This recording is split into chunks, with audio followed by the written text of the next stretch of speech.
You have been lied to about rejection. They told you it means you are not enough, not wanted, not special, not worthy, not lovable. But if that were true, why do some people reject the very love they secretly need? Why do some people ignore kindness, loyalty, patience, and honesty while chasing the things that keep hurting them? Why do you keep breaking your own heart, trying to be seen by people who do not even know how to see themselves? The truth is, you do not feel rejected because you have no worth. You feel rejected because you keep asking the wrong people to recognize it. You keep placing your value in the hands of people whose hands are closed, whose hearts are distracted, and whose minds are full of fear, ego, wounds, and confusion. And when they fail to choose you, you begin to think something is wrong with you. But Buddhist wisdom teaches something deeper. A blind person cannot describe the sunrise, and an empty well cannot give water, no matter how thirsty you are.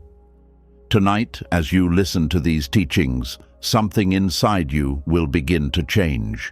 The need to prove yourself will slowly become quiet.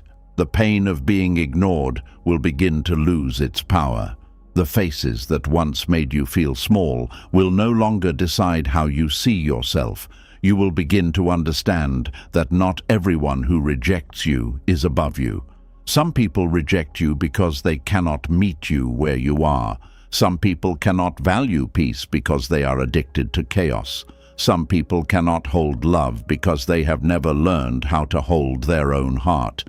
This is not just a lesson about rejection. This is a return to your own worth. This is where you stop begging the wrong people to see your light and finally remember that your light was never waiting for their permission to shine. Are you ready? Let us begin. So before we go deeper, hold this truth gently. Your light was never waiting for the wrong person to notice it before it became real. The pain began when you handed your worth to someone who did not know how to hold it, then stood there hoping they would return it with kindness. And this is where the first hidden wound begins, not in rejection itself, but in the hunger to be chosen by people who are not even whole enough to choose wisely. There is a kind of hunger nobody talks about. It is not hunger for food, money, praise, or attention. It is the quiet hunger to be chosen by the very person who keeps making you feel invisible. It is the ache of wanting warmth from someone who keeps standing in the cold. It is the painful pull toward people who are emotionally lost, unavailable, confused, or disconnected from their own heart. Yet somehow, their approval feels more important than the love of those who already care. This is why rejection can feel so deep. It does not always hurt because the person is special. Sometimes it hurts because your mind has made them powerful. You have placed them on a throne they never earned. You have turned their silence into a judgment, their distance into a mirror, their indifference into evidence. And suddenly, one person's inability to choose you begins to feel like the whole world has rejected you. But look closely. Some people cannot choose you because they cannot even choose peace for themselves. They cannot choose honesty. They cannot choose healing. They cannot choose emotional maturity. They cannot choose what is good for them without running back to what wounds them. So when they fail to choose you, why do you treat their choice as wisdom? Why do you trust the judgment of someone who does not even know how to sit quietly with their own soul? Buddhist wisdom teaches that suffering often begins when we cling to what cannot nourish us. The mind sees a closed door and becomes obsessed with opening it. It does not stop to ask whether there is anything peaceful behind that door. It simply says, if I can get in, I will finally feel worthy. But what if the door is closed because the room behind it is empty? What if the person you want to choose you has nothing stable to offer? What if their rejection is not a verdict on your value, but a sign of their own confusion? Many people are walking around with hearts full of unfinished pain.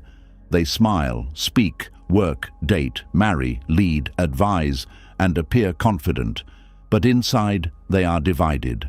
One part wants love, another part fears it. One part wants peace, another part is addicted to drama. One part wants connection, another part pushes people away the moment intimacy gets too real. When you ask such a person to choose you clearly, you are asking a storm to become a shelter. And this is where your suffering becomes heavier. You are not only experiencing their rejection, you are also fighting reality. You are wanting consistency from someone who lives in confusion. You are wanting emotional safety from someone who has not built safety inside themselves. You are wanting them to recognize your worth while they are still blind to their own wounds. It is like placing a beautiful flower in the hands of someone who has only learned how to hold thorns. This does not mean they are evil. It means they are unready. It means their inner world is not organized enough to meet you with care. In Buddhist understanding, people act from the state of their consciousness. A fearful mind creates fearful choices. A wounded heart creates wounded responses. A restless person brings restlessness into every connection. So when someone cannot choose you in a kind, stable, respectful way, it may say more about the condition of their mind than the condition of your worth. But the ego does not accept this easily. The ego says, if I were better, they would choose me. If I were more beautiful, more patient, more successful, more spiritual, more interesting, more useful, they would finally see me. This is how the hunger begins to grow. You stop asking, are they capable of loving me well? And you start asking, what must I become so they will finally love me? That question is dangerous because it turns love into performance and turns your soul into a stage. You begin to edit yourself. You speak less when you want to speak. You give more when you are already tired. You forgive quickly, not because peace has returned, but because you fear losing them. You pretend not to be hurt, not because you are strong, but because you are afraid your pain will make them leave. You shrink your needs until they become small enough for an emotionally unavailable person to tolerate. Then you call that love. But love that requires you to disappear is not love. It is self-abandonment wearing the clothes of devotion. True love does not ask you to become less real so someone else can remain comfortable. True connection does not require you to beg for basic kindness. True recognition does not make you feel like you are applying for a place in someone's heart every single day. Rejection hurts more when it touches an old wound. If deep inside you there is a part of you that already fears being unwanted, then the unavailable person becomes more than a person. They become a test. Their approval feels like rescue. Their attention feels like medicine. Their choice feels like proof that all the old pain was wrong. So when they do not choose you, it does not feel like one person walking away. It feels like every old wound speaking at once. This is why you may ignore the people who love you peacefully, while craving the person who gives you crumbs. Peace can feel strange when chaos is familiar. A gentle person may feel boring to a heart trained by uncertainty. A stable connection may feel too quiet to someone who has learned to call anxiety chemistry. So the mind runs toward the unavailable person, not because they are best for you, but because they awaken the old hunger you have not healed yet. Buddhist wisdom would ask you to pause before running after that hunger. Not judge it, not hate it, not shame yourself for having it. Just pause and observe it. Where does this hunger live in your body? What story does it tell you? What does it promise you if this person finally chooses you? Does it say you will finally be enough? Does it say the pain will finally stop? Does it say you will finally matter? The moment you observe the hunger, you stop being completely controlled by it. This is mindfulness. You are no longer just the person chasing. You become the witness of the chase. You begin to see, something in me is trying to get peace from someone who has never shown me peace. Something in me is asking a confused person to give me clarity. Something in me is trying to receive worth from someone who cannot even stand firmly in their own. And that awareness is the beginning of freedom. Because the truth is, emotionally lost people often make others feel lost too, not always on purpose. Sometimes their confusion simply spills. They send mixed signals. They come close, then pull away. They praise you, then ignore you. They make you feel important one day and replaceable the next. They give just enough warmth to keep hope alive, but not enough consistency to let your heart rest. And because the mind wants completion, it becomes addicted to solving them. You start studying their moods. You read meaning into every message, every silence, every delay, every glance, every change in tone. You become a detective in someone else's emotional maze. You ask yourself, what did I do wrong? Why did they change? Are they testing me? Are they afraid? Do they care? Should I try harder? But while you are busy analyzing their confusion, you are losing contact with your own peace. This is one of the quietest forms of suffering, when your inner world becomes organized around someone who is disorganized inside. Their distance controls your mood. Their attention gives you temporary relief. Their silence becomes a storm in your chest. Their small kindness becomes enough to restart the hope. You are no longer living from your center. You are orbiting their instability. Buddhist wisdom teaches the middle path, not the path of coldness, but the path of clear seeing. Clear seeing means you stop romanticizing people's inability. You stop calling inconsistency mystery. You stop calling emotional unavailability depth. You stop calling neglect bad timing. You stop calling crumbs potential. You stop decorating the empty bowl and finally admit that it is not feeding you. This does not mean you stop having compassion. Compassion is still needed. You can understand that someone is wounded without handing them the power to wound you again and again. You can feel kindness toward their struggle without making their approval the foundation of your life. You can wish them healing without volunteering to be the place where they keep practicing their confusion. Some people are so disconnected from their own wisdom that they do not know what they are choosing. They choose what flatters their ego, not what nourishes their soul. They choose what is easy, not what is true. They choose what feels familiar, not what is healthy. They choose people who do not challenge them to grow because growth feels threatening. So when they fail to choose you, it may be because your presence asks them to become more honest than they are ready to be. This is painful, but it is also freeing, because it means their rejection is not always a sign that you were too little. Sometimes it means you carried a kind of light they were not prepared to stand near. Your sincerity made them uncomfortable. Your depth asked for a depth they had not cultivated. Your love required a steadiness they had not built. Your presence quietly exposed the parts of them they were still avoiding. Not everyone wants to be awakened. Some people prefer the sleep of distraction. They would rather stay busy than become conscious. They would rather chase pleasure than face emptiness. They would rather keep control than risk true intimacy. If you keep asking such a person to see your worth, you may keep feeling rejected, not because your worth is absent, but because their awareness is asleep. This is why choosing who gets access to your heart is a spiritual practice. It is not just a romantic decision. It is not just a friendship decision. It is not just about who gives you attention. It is about who has the inner capacity to meet you with honesty, respect, presence, and care. In Buddhism, right association matters. The people around you influence your mind. They can pull you toward peace or pull you toward craving. They can help you remember your worth or keep you begging for it.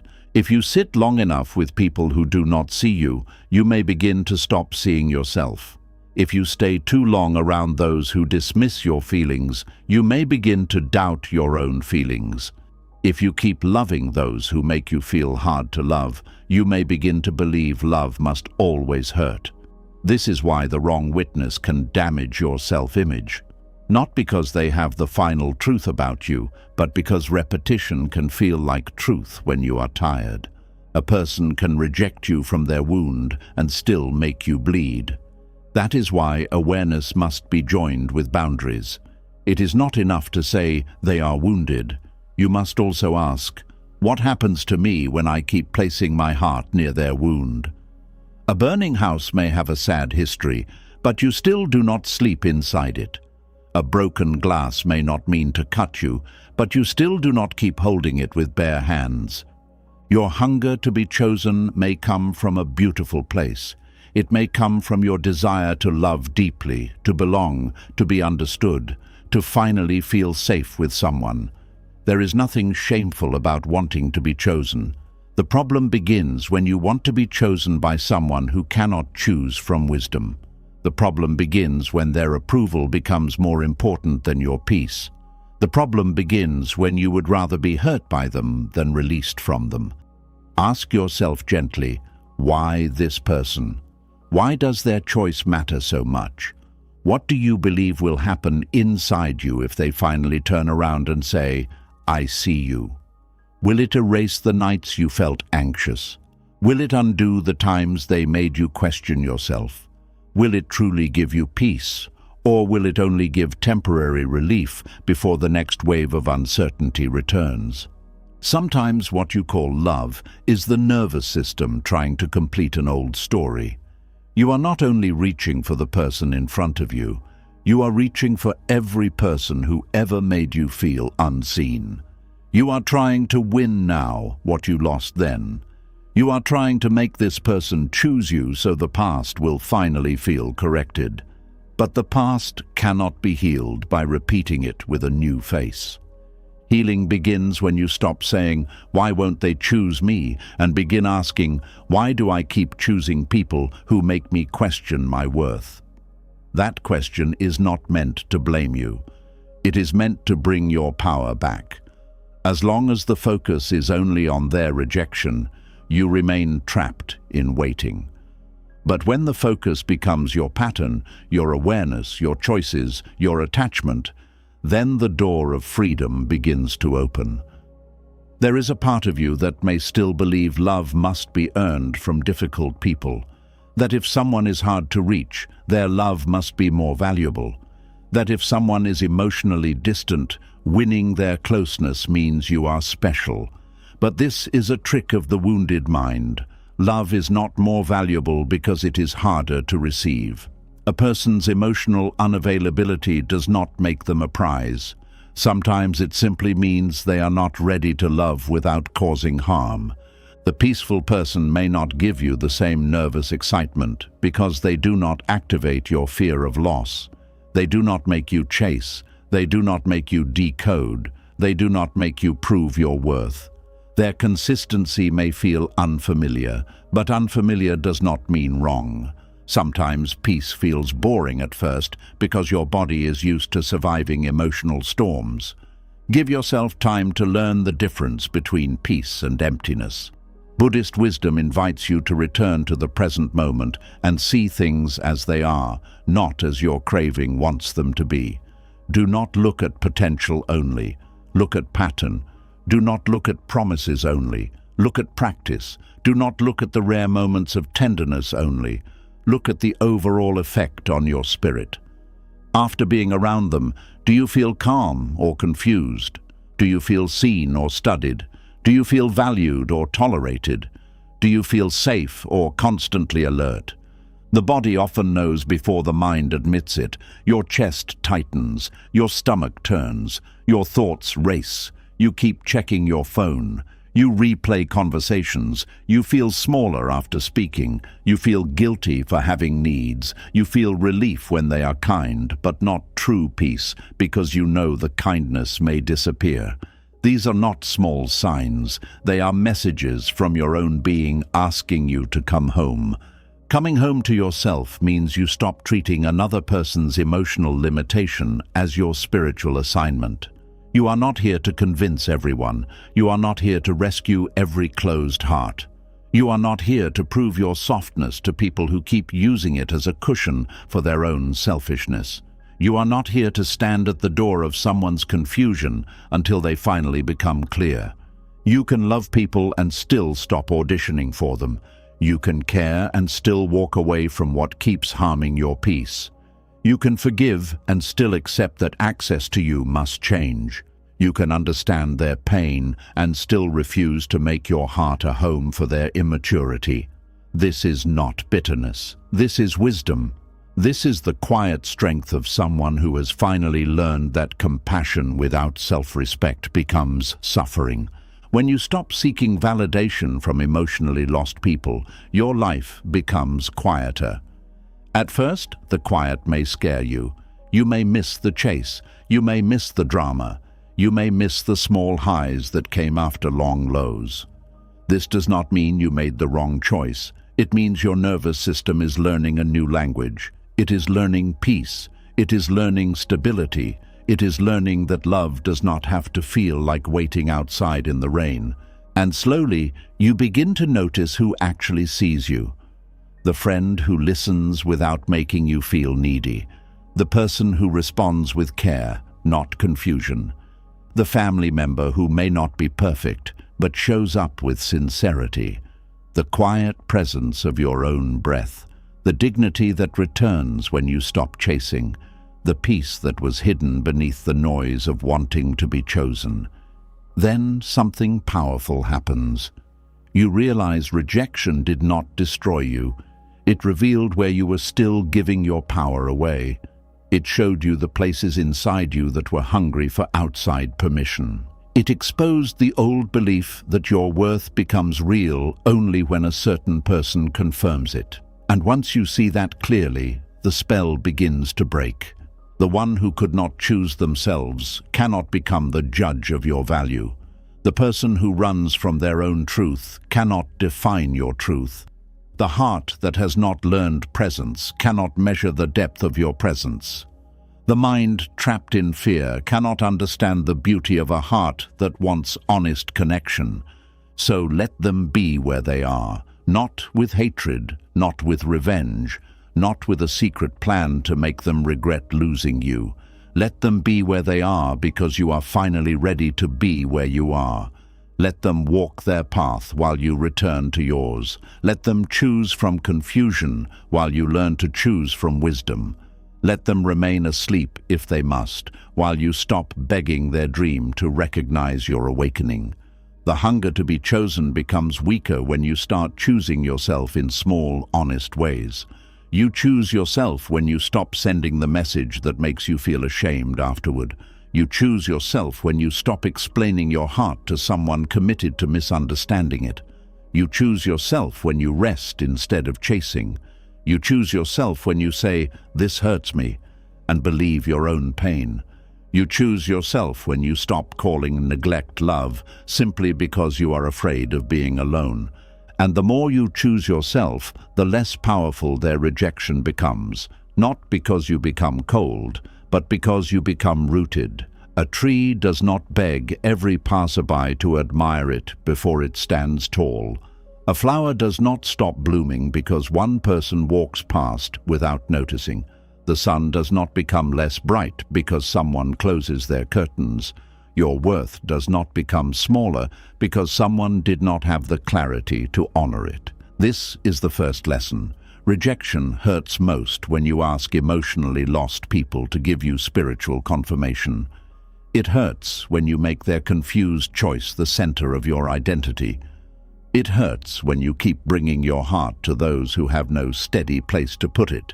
But when you see clearly, you stop asking, "Why was I not chosen?" and begin asking, "Was this person even capable of choosing from love, wisdom, and truth?" And sometimes the answer will free you, because you were not rejected by love.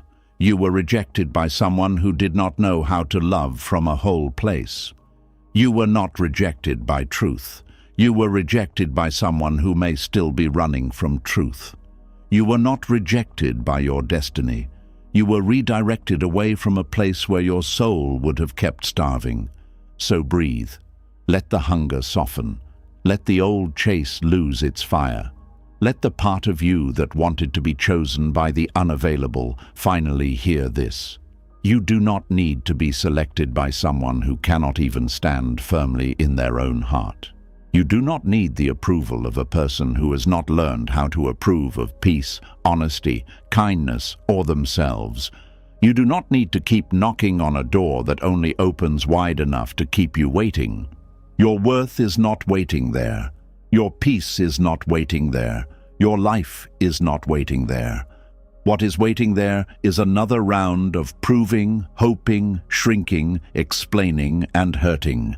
And Buddhist wisdom, with all its quiet strength, invites you to step back from that door, place your hand on your own heart, and remember the home you kept abandoning every time you begged the wrong person to choose you. The path begins here, not with anger toward them, but with compassion for yourself. Not with the need to punish anyone, but with the courage to stop punishing your own heart. Not with the belief that rejection means you are unworthy, but with the clear understanding that some people cannot see your worth because they have not yet learned how to see anything clearly. And once you understand this, you will stop making their blindness your burden. You will stop making their confusion your identity. You will stop chasing the unavailable as if their love is the final proof of your existence. You will begin to choose better witnesses for your life. You will begin to sit closer to those who bring peace, not panic. You will begin to trust the quiet truth inside you more than the unstable reactions around you. This is how the wound begins to close. Not all at once, not dramatically. Not because they finally come back and explain everything, but because you finally stop leaving yourself at the mercy of those who cannot choose with wisdom. And in that moment, rejection loses its throne. It becomes what it always was, one person's limitation, one closed hand, one cloudy mirror, one empty well. Not the measure of your soul. You are still here. You are still whole beneath the ache. You are still worthy without their recognition. And the moment you stop asking the wrong people to see your worth, you begin to see it for yourself. And once you begin to see your worth for yourself, something very important becomes clear. Not everyone who looks at you is truly seeing you. Some people only see through the fog of their own mind. Some people look at your light and feel disturbed by it, not because your light is wrong, but because their inner world is not ready for what it reveals. This is where the next lesson begins. You stop asking why they did not recognize your light, and you start understanding that some eyes are not clear enough to recognize anything beyond their own pain. Some eyes will never recognize your light, not because your light is weak, but because their vision is clouded. This truth can hurt at first, because deep inside, most people want to believe that goodness will always be noticed, sincerity will always be valued, and love will always be understood. You may have believed that if you were kind enough, patient enough, loyal enough, or gentle enough, the right feeling would awaken in them, and they would finally say, "Now I see you." But life does not always work like that. Some people can stand in front of something real and still miss it completely. Buddhist wisdom teaches that perception is not pure in most people.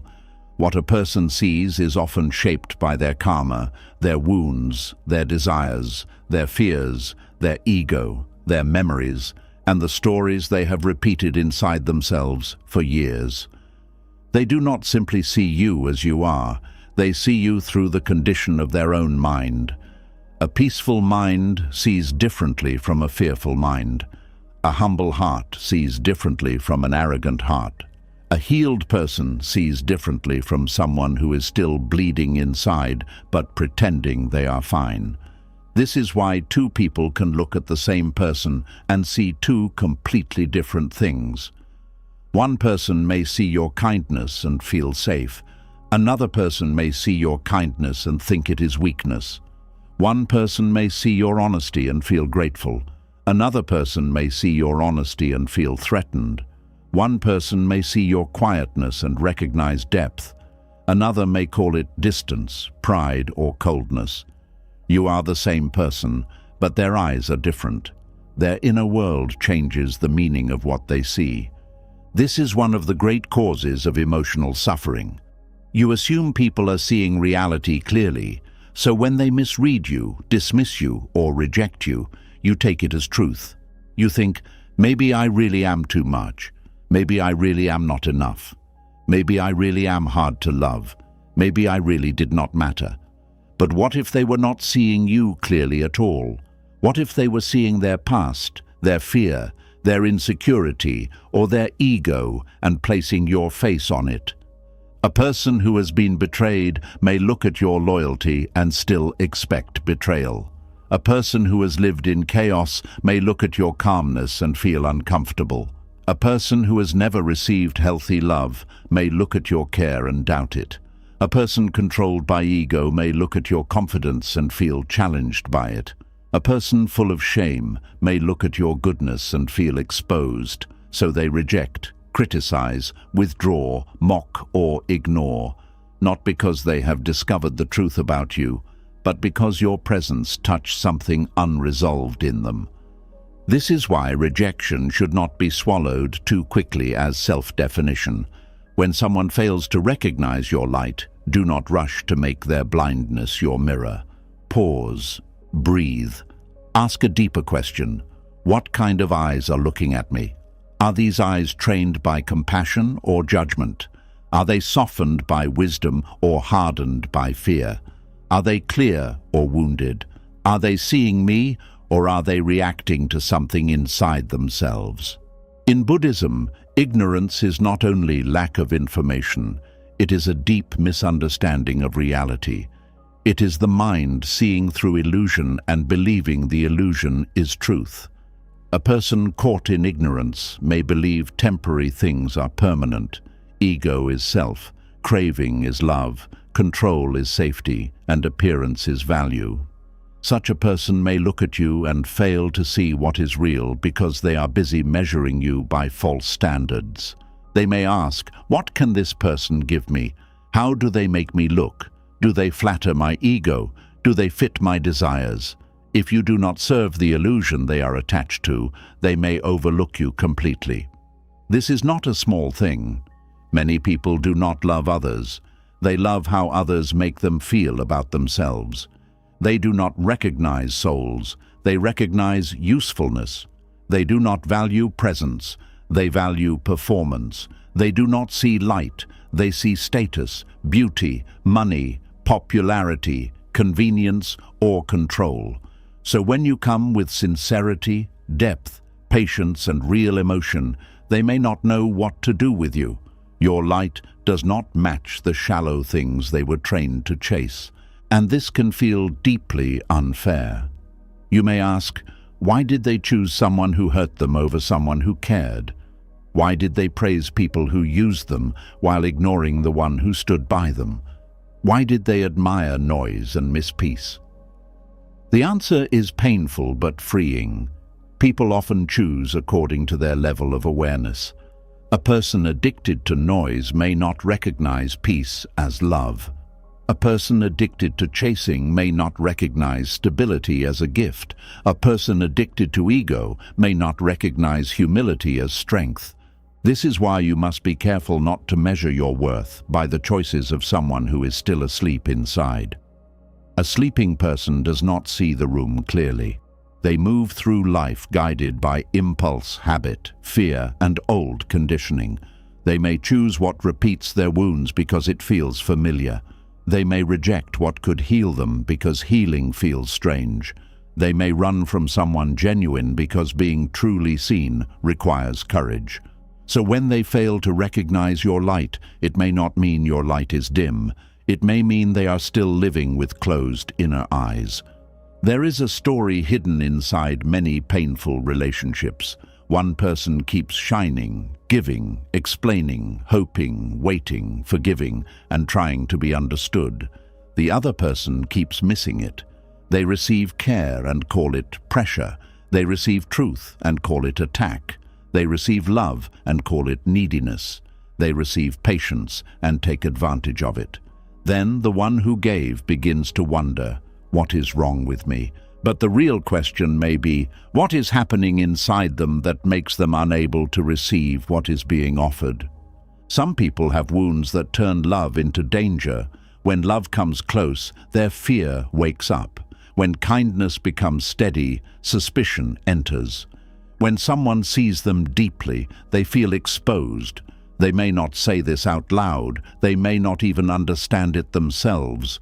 Instead, they create distance. They become cold. They criticize. They act indifferent. They make you feel like you are the problem because they do not know how to admit that intimacy frightens them. This is where your compassion must become wise. Compassion sees the wound, but wisdom refuses to become a victim of it. You can understand why someone cannot see clearly without staying in the path of their blindness. You can say, their fear is real, and still say, I will not let their fear define me. You can say, they are wounded, and still say, I do not have to keep bleeding beside them. This is the balance Buddhism points toward, a soft heart with clear eyes. Karma also shapes perception. In simple words, karma is not only punishment or reward. It is the pattern of causes and effects. It is the way repeated thoughts, actions, habits, and intentions shape the mind. A person who has spent years judging others will not suddenly see with gentleness.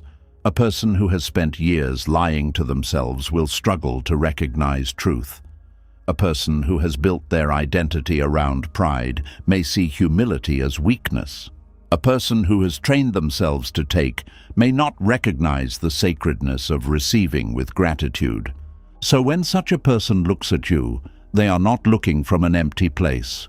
They are looking through all the seeds they have watered within themselves. If they have watered envy, they may see your growth as a threat. If they have watered bitterness, they may see your joy as arrogance. If they have watered insecurity, they may see your confidence as an insult. If they have watered selfishness, they may see your needs as inconvenience. Their reaction is fruit from their own garden. This is why you must stop eating every fruit someone hands you. Not every opinion is nourishment.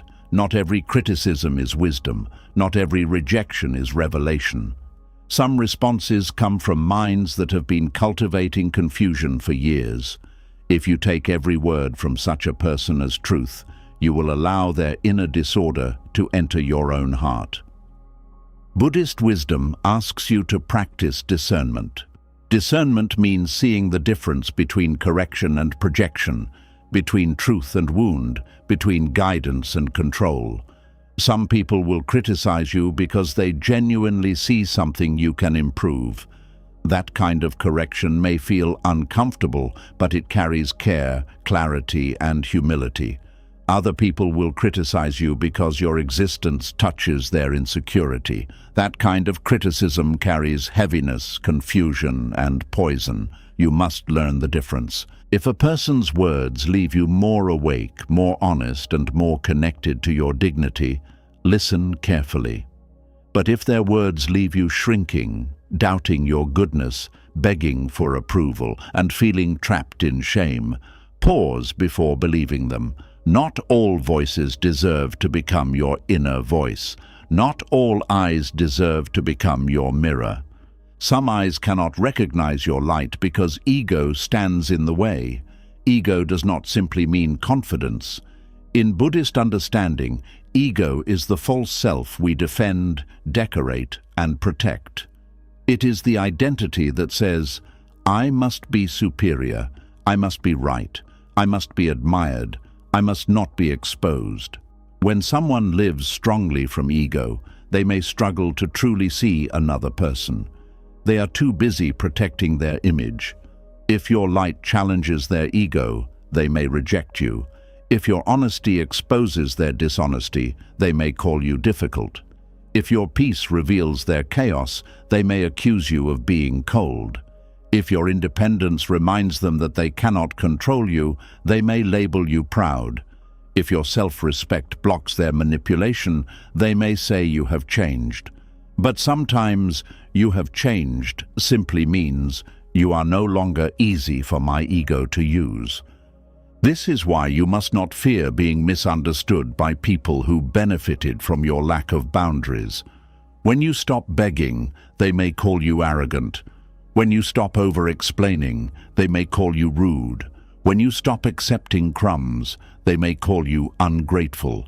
When you stop chasing, they may say you never cared. Their eyes were never trained to see your dignity. They only recognized the version of you that made them comfortable. Fear also distorts perception. A fearful person does not see what is present. They see what they are afraid might happen. They may look at your silence and see abandonment. They may look at your success and see rejection. They may look at your needs and see a threat. They may look at your love and see a trap. Fear turns the mind into a dark room where every shape looks dangerous. This is why trying to prove your light to a fearful person can become exhausting.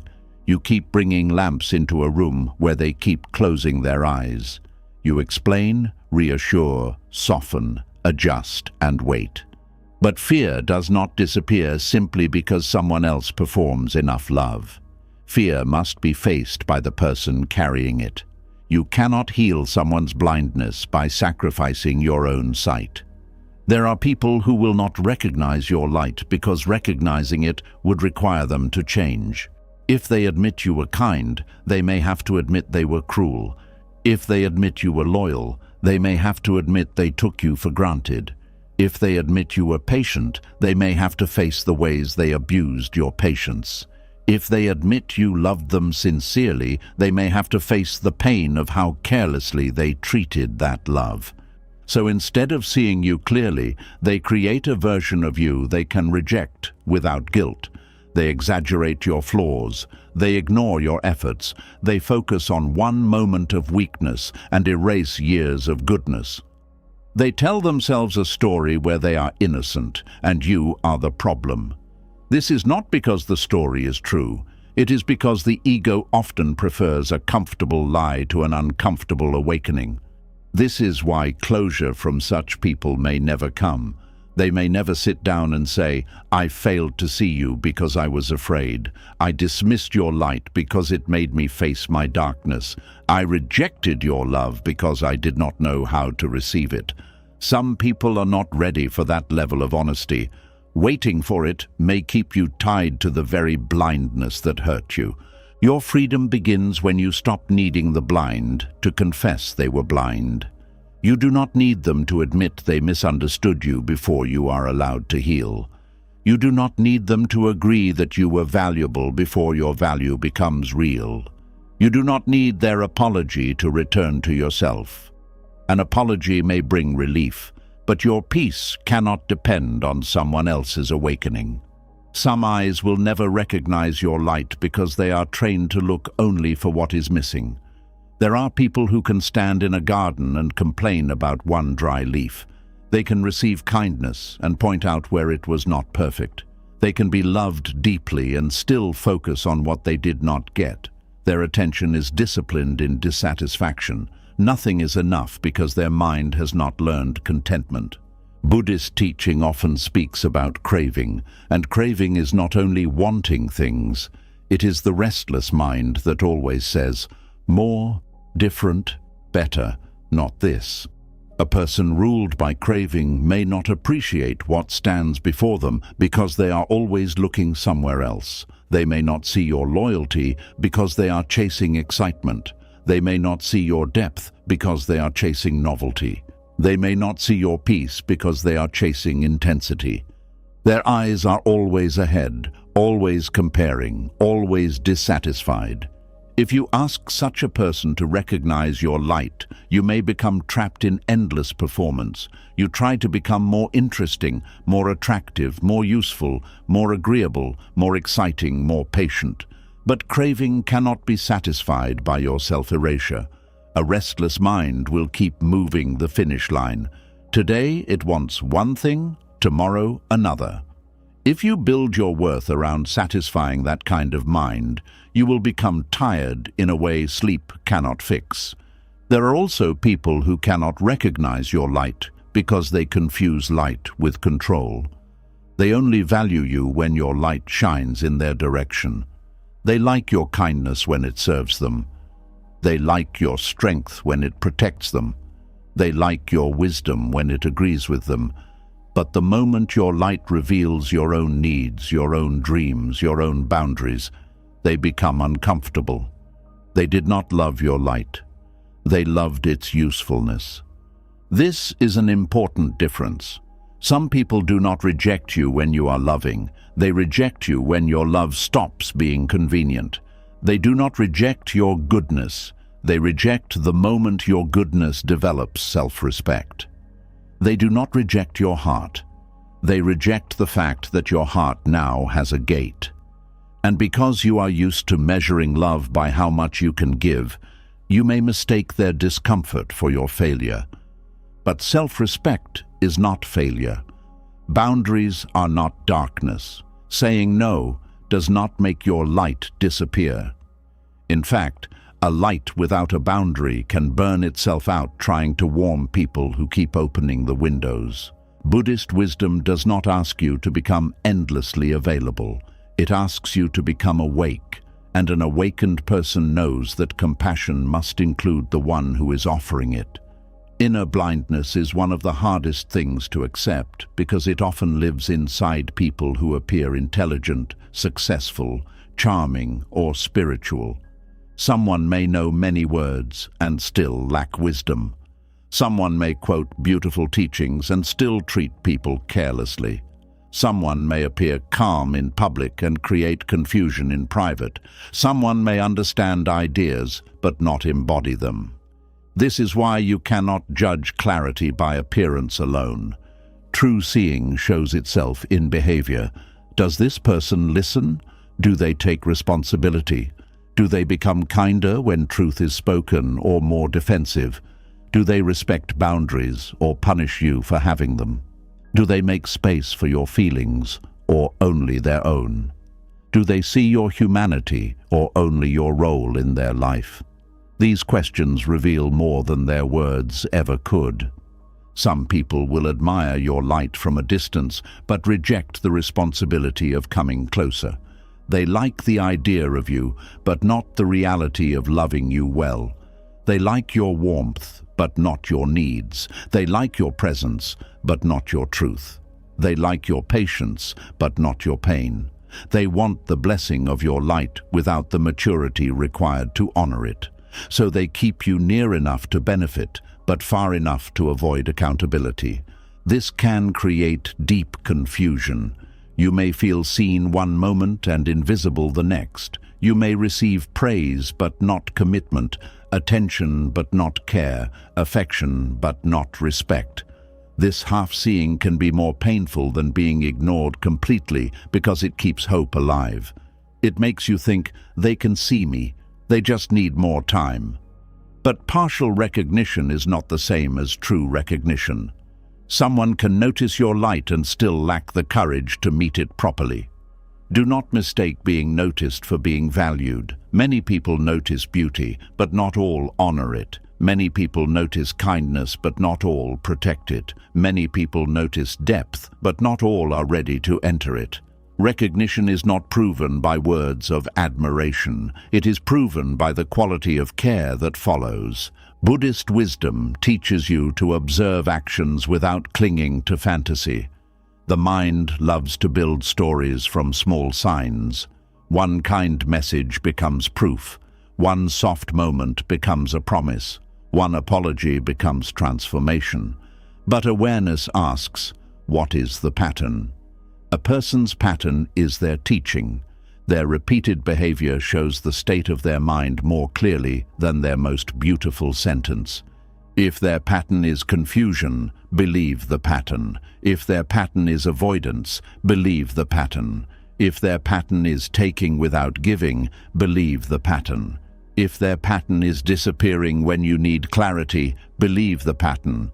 This does not mean you hate them. It means you stop arguing with reality. Some eyes will never recognize your light because they are covered by comparison.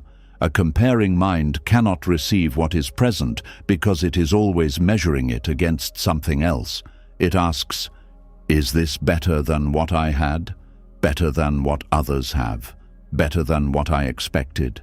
Better than what my ego wants? Comparison turns people into objects and love into a marketplace.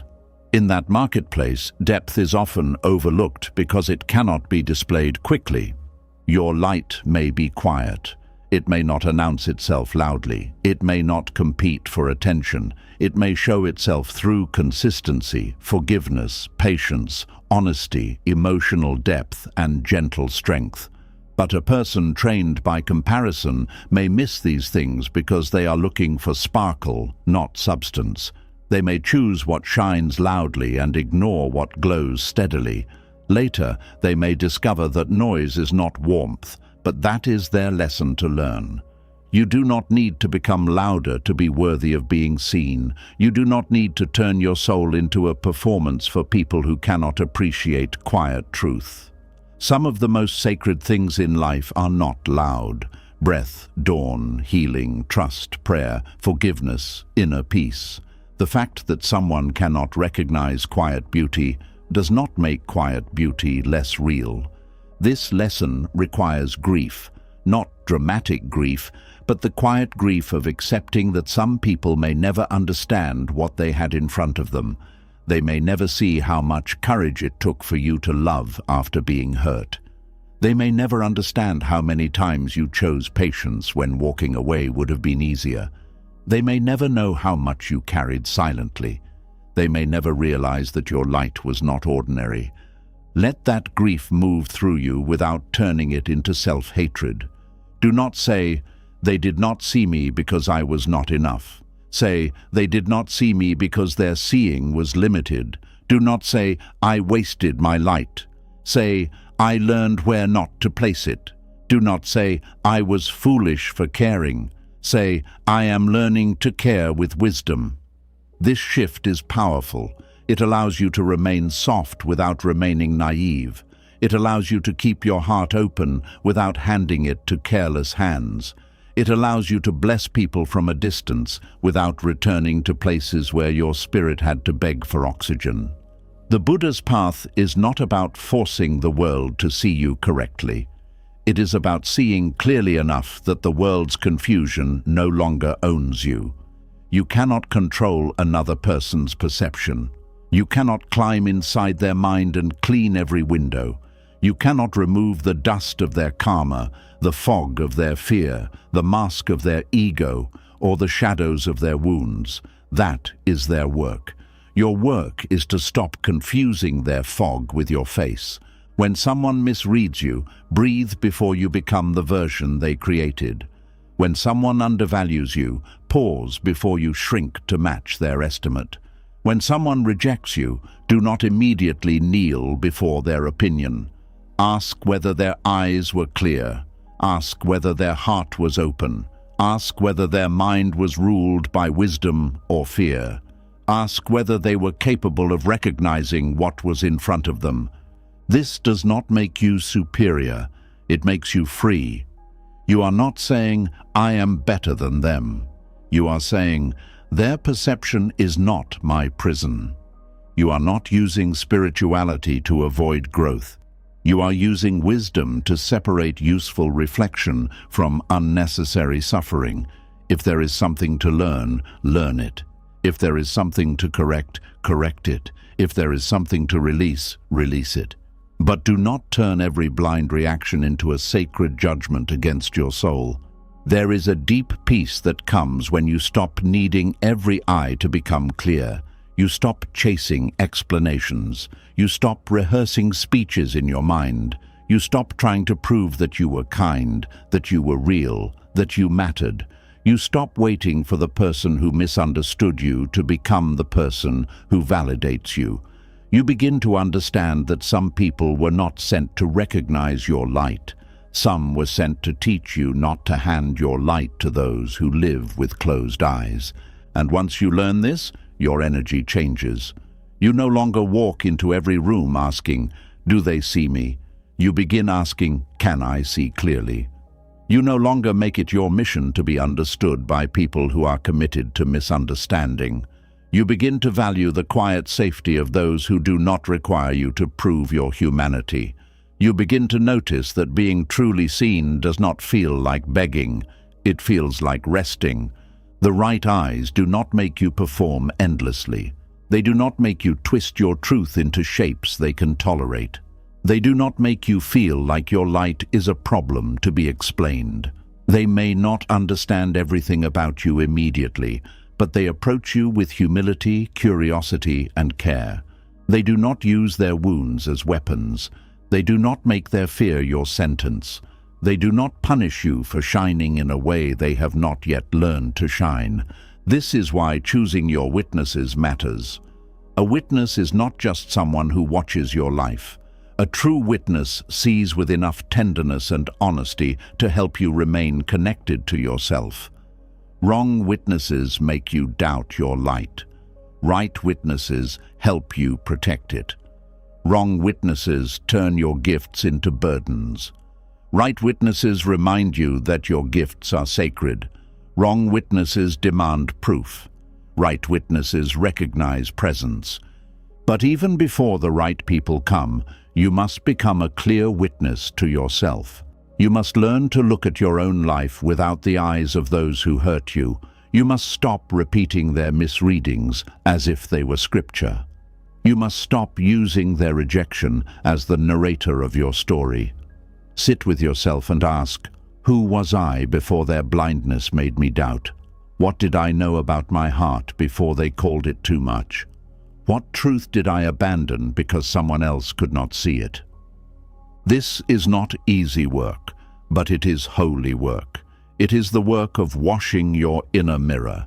Each time you release a false label, the mirror becomes clearer. Each time you stop defending yourself to someone who refuses to understand, the mirror becomes clearer. Each time you choose peace over approval, the mirror becomes clearer. And slowly, you begin to see yourself not as the rejected one, not as the overlooked one, not as the one who was not enough, but as someone whose worth survived being unseen. There is a kind of light that grows stronger after it stops asking darkness for permission. It becomes calm, steady, mature. It no longer needs to blind others to prove it exists. It simply shines, not loudly, not desperately, not to win, not to punish, not to make anyone regret. It shines because shining is its nature. That is the kind of light Buddhist wisdom leads you back to. A light not built on praise. A light not destroyed by rejection. A light not dependent on the eyes of the wounded, the fearful, the proud, or the blind. A light rooted in awareness, compassion, patience, and truth. So, if some eyes never recognized you, let this be the moment you stop carrying that as evidence against yourself. Their perception was shaped by causes you may never fully know. Their karma, their fear, their ego, their wounds, their craving, their comparison, their blindness, all of these stood between them and the truth of you. You may have been standing right there, open-hearted and sincere, but they were not looking from a place that could receive you clearly. Let that understanding soften the pain. Let it remove the poison from the memory. Let it help you stop rewriting yourself for people who could not read you with clean eyes. You do not need to hate them. You do not need to chase them. You do not need to wait for them to wake up. You only need to wake up from the belief that their blindness means your light was never there. It was there. It is still there. And the more you stop begging clouded eyes to confirm it, the more clearly you will begin to live from it. And once you stop begging clouded eyes to confirm your light, another painful truth begins to rise. It is not only that some people cannot see you clearly, it is that even when they see pieces of your goodness, they still may not have the hands to hold it. They may notice your love, enjoy your loyalty, benefit from your patience, and still fail to treat your heart as something sacred. This is where the wound becomes deeper, because being unseen hurts, but being received carelessly after you gave sincerely can break something quiet inside you. There is a pain that does not come from hate. It comes from giving your heart to closed hands. It comes from bringing your softness to someone who does not know how to protect softness. It comes from offering patience to someone who only uses it as more room to disappoint you. It comes from showing loyalty to someone who enjoys being supported but does not understand the responsibility of being trusted. And the saddest part is this: many times you do not stop because your love is still hoping their hands will open. This kind of pain is confusing because you are not dealing with total emptiness. If the person gave you nothing at all, maybe you would leave faster. But they give you small moments. A kind word here, a warm memory there, a message that sounds caring, a look that makes you believe there is still something inside them. And because your heart is sincere, you build hope around those small moments. You tell yourself, maybe they are changing, maybe they do care, maybe if I keep loving them, they will finally understand what I have been trying to give. But Buddhist wisdom asks you to look beyond the small moment and see the whole pattern. A drop of water does not make a dry land fertile if the drought continues. A kind sentence does not become love if the behavior keeps causing pain. A person can enjoy your heart without being capable of caring for it. They can receive your effort without being ready to honor it. They can like what you give them and still not have the maturity to give back with respect. This is where many people suffer for years. They confuse being needed with being valued. They confuse being used to their presence with being loved. They confuse someone returning when they are lonely with someone choosing them with care. They confuse the relief of being noticed for a moment with the peace of being truly held. And little by little, they pour their heart into hands that remain closed, hoping that one day the hands will finally open. But closed hands do not become open because you keep bleeding into them. A person who does not have the capacity to receive love with care will not become safe simply because your love is pure. Your loyalty cannot replace their maturity. Your patience cannot create their awareness. Your effort cannot do their inner work. Your tenderness cannot force their heart to become responsible. This is a hard truth to accept because it feels like failure. You may think, if my love were stronger, they would change. If I were more understanding, they would soften. If I were more patient, they would finally treat me better. But this is the trap. You begin to believe that their inability to receive love is caused by your inability to give enough. So you give more, you explain more, you forgive faster, you stretch yourself thinner, and the more you give, the more you lose sight of the simple truth. Love is not supposed to be a one-person offering. In Buddhism, generosity is beautiful, but attachment turns generosity into suffering. Giving from a free heart brings peace. Giving because you are afraid of being abandoned brings pain. Giving because you hope someone will finally see your worth becomes a hidden bargain. You may call it love, but underneath it there is a quiet plea. Please, if I give enough, choose me. Please, if I stay long enough, value me. Please, if I endure enough, prove that I was not foolish for caring. That plea is where the suffering lives. It is not wrong to love. It is not wrong to be loyal. It is not wrong to be patient. These are beautiful qualities, but when you place them in hands that do not know how to hold them, they become sources of pain. The same water that helps a flower grow can become wasted when poured on stone again and again. The water is not the problem. The place you are pouring it matters. There are people who do not know how to receive love because they have only learned how to consume it. They take comfort from your presence, but they do not protect your peace. They take advice from your wisdom, but they do not respect your boundaries. They take forgiveness from your softness, but they do not become more careful with your heart. They take your time, your energy, your concern, your loyalty, and your attention. But when you need something gentle in return, their hands close.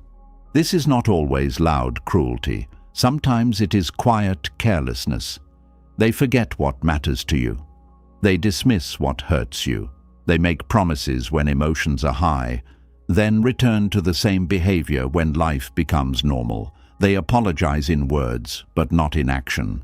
They say they appreciate you, but their choices keep teaching you that your feelings are optional, and because they are not always harsh, you keep questioning your right to feel hurt. You say, maybe I'm asking too much, but are you asking too much, or are you asking the wrong person? You say, maybe I should be more patient, but how long must patience stand where respect never arrives? You say, maybe they are just going through something. But how many times will their struggle become the reason your heart must go without care? Compassion can become dangerous when it has no wisdom beside it. You can understand someone's pain and still admit they are hurting you. You can know their childhood wounded them and still know your soul is not a hospital bed for their unconscious behavior. You can see why they struggle and still refuse to make their struggle the ruler of your life. Buddhist compassion is not blind softness. It is clear, awake, and honest. It does not say, let me disappear so you can remain unchanged. It says, may you be healed, but I will not abandon myself while waiting for your healing. Many sincere people stay too long because they see potential. They see the good parts. They see the wounded child beneath the difficult behavior. They see the rare tenderness. They see who the person could become if they healed, if they matured, if they listened, if they faced themselves. But potential is not the same as presence. A seed may become a tree, but you cannot sit under its shade today. And if you are exhausted, burned by the sun, and thirsty for shelter, you cannot survive on what something might become someday. This does not mean you should hate potential. It means you must stop living on it. Love must be connected to reality, not just possibility. What is this person actually able to give now? How do they treat your heart now? How do they respond when you are hurt now? Do they take responsibility now? Do they show care now? Do they protect what you give now? These questions bring you back from fantasy to truth. Sometimes, closed hands are not closed because they do not know you are offering something valuable. They are closed because opening them would require vulnerability. To receive love properly, a person must be humble. They must admit need. They must allow themselves to be touched. They must become responsible for what has been entrusted to them. They must stop treating connection like a place to take and start treating it like a place to care. Not everyone is ready for that. Some people want love, but they do not want the responsibility of love. They want comfort without accountability. They want loyalty without honesty.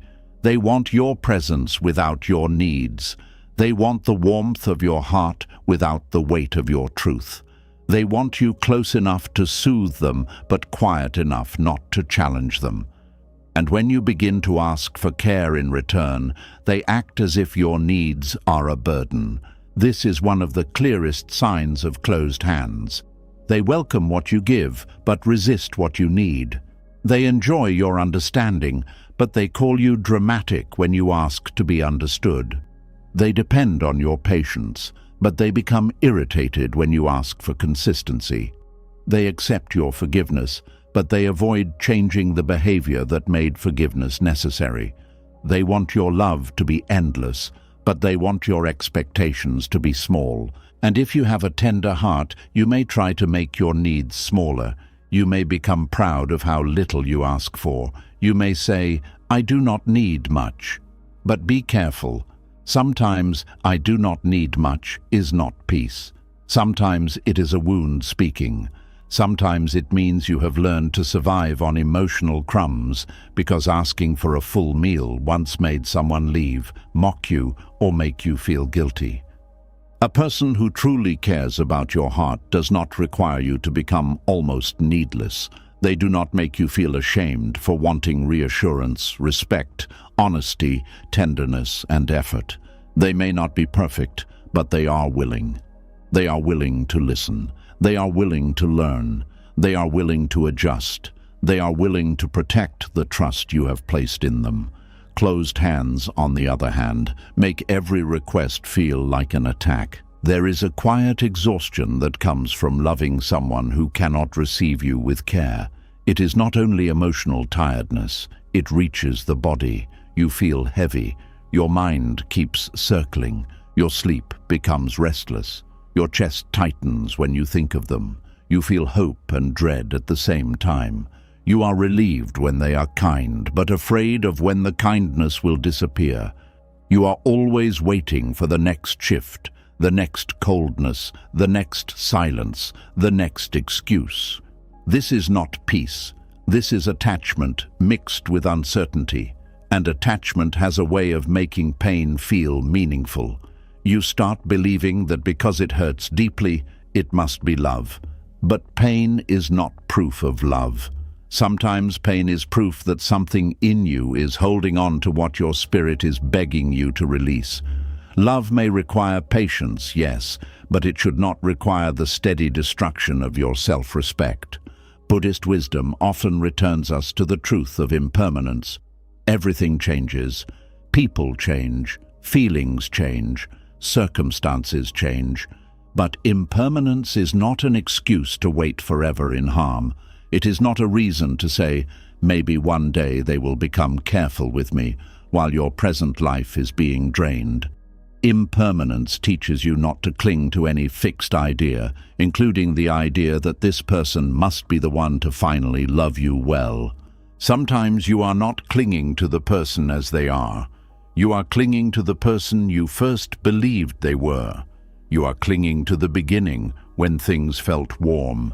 You are clinging to the version of them that appeared before their patterns became clear. You are clinging to a memory, a promise, a possibility, a feeling. But the path of wisdom asks you to bow to what is true now, not what was sweet then. This is painful because the heart does not release all at once. The heart remembers the good. It remembers the laughter, the tenderness, the late conversations, the moment they held you with words, the day they seemed to understand. And those memories become hooks. Every time you try to walk away inside yourself, the memory pulls you back and says, "But what about this?" Yet wisdom responds, "Yes, that was real, but so is this pain, and one beautiful moment cannot erase a pattern that keeps breaking me." You can honor what was good without staying loyal to what is harmful. You can be grateful for a lesson without remaining inside the wound. You can admit someone had beautiful parts and still accept that their hands were not safe for your heart. This is maturity. It is not the childish mind that needs someone to be all good or all bad before it can make a decision. It is the awakened mind that can hold complexity and still choose peace. Some people are not closed in every area of life. They may be generous with money but closed with emotion. They may be funny in public but careless in private. They may be wise in conversation but immature in conflict. They may help strangers but neglect those closest to them. This is why confusion grows. You think, they are capable of being kind, why not with me? But capacity in one area does not always mean capacity in another. Someone can have open hands for the world and closed hands for intimacy. Intimacy requires a different kind of openness. It asks a person to receive another heart without using it, dismissing it, controlling it, or running from it. It asks them to be present when things are not entertaining. It asks them to care when it is inconvenient. It asks them to listen when they feel defensive. It asks them to protect trust when temptation, stress, pride, or fear appears. Many people like the idea of intimacy, but they do not have the discipline for it. So when you keep giving to them, you may not be giving to love. You may be giving to an idea. You may be feeding the dream that one day they will become emotionally present. One day they will understand. One day they will realize. One day they will regret. One day they will soften. But the more you live for one day, the more your actual days pass in quiet sadness. Your life is not a waiting room for someone else's awakening. Your heart is not a training ground where people can keep mishandling love until they decide to mature. Your loyalty is not a rope for someone to pull whenever they feel lonely. Your patience is not an endless road for someone who refuses to walk with awareness. This does not mean you must leave every imperfect person. Everyone is imperfect. You are imperfect too. The question is not, do they make mistakes? The question is, what do they do after they see the mistake? Do they reflect or do they defend? Do they repair or do they repeat? Do they care about the effect of their actions or only about escaping guilt? Do they become more mindful or do they expect your forgiveness to erase their responsibility? A person with open hands may fail, but they return with humility. They do not make your pain feel like an inconvenience. They do not rush you to move on because they are uncomfortable with what they caused. They do not use your kindness as permission to remain careless. They learn the shape of your heart and become more careful with it. Closed hands, however, may apologize only to reopen access, not to deepen awareness. This is why you must learn to watch repair. Words can be beautiful, but repair is visible. Repair sounds like, "I understand why that hurt you." Repair looks like changed behavior. Repair feels like safety slowly returning. Repair does not demand immediate trust. Repair does not punish you for being wounded. Repair does not act as if your pain is the enemy. It treats your pain as a message worthy of respect. If there is no repair, your repeated forgiveness may become a doorway back into the same suffering. Forgiveness is not the same as returning. Forgiveness is not the same as reopening every door. Forgiveness means you stop feeding hatred in your own heart. It does not mean you keep giving your heart to hands that keep dropping it. You can forgive someone and still decide that your closeness is no longer wise. This is where many people misunderstand spiritual teachings. They think being spiritual means staying soft, no matter how they are treated. They think compassion means giving unlimited chances. They think non-judgment means ignoring harmful patterns.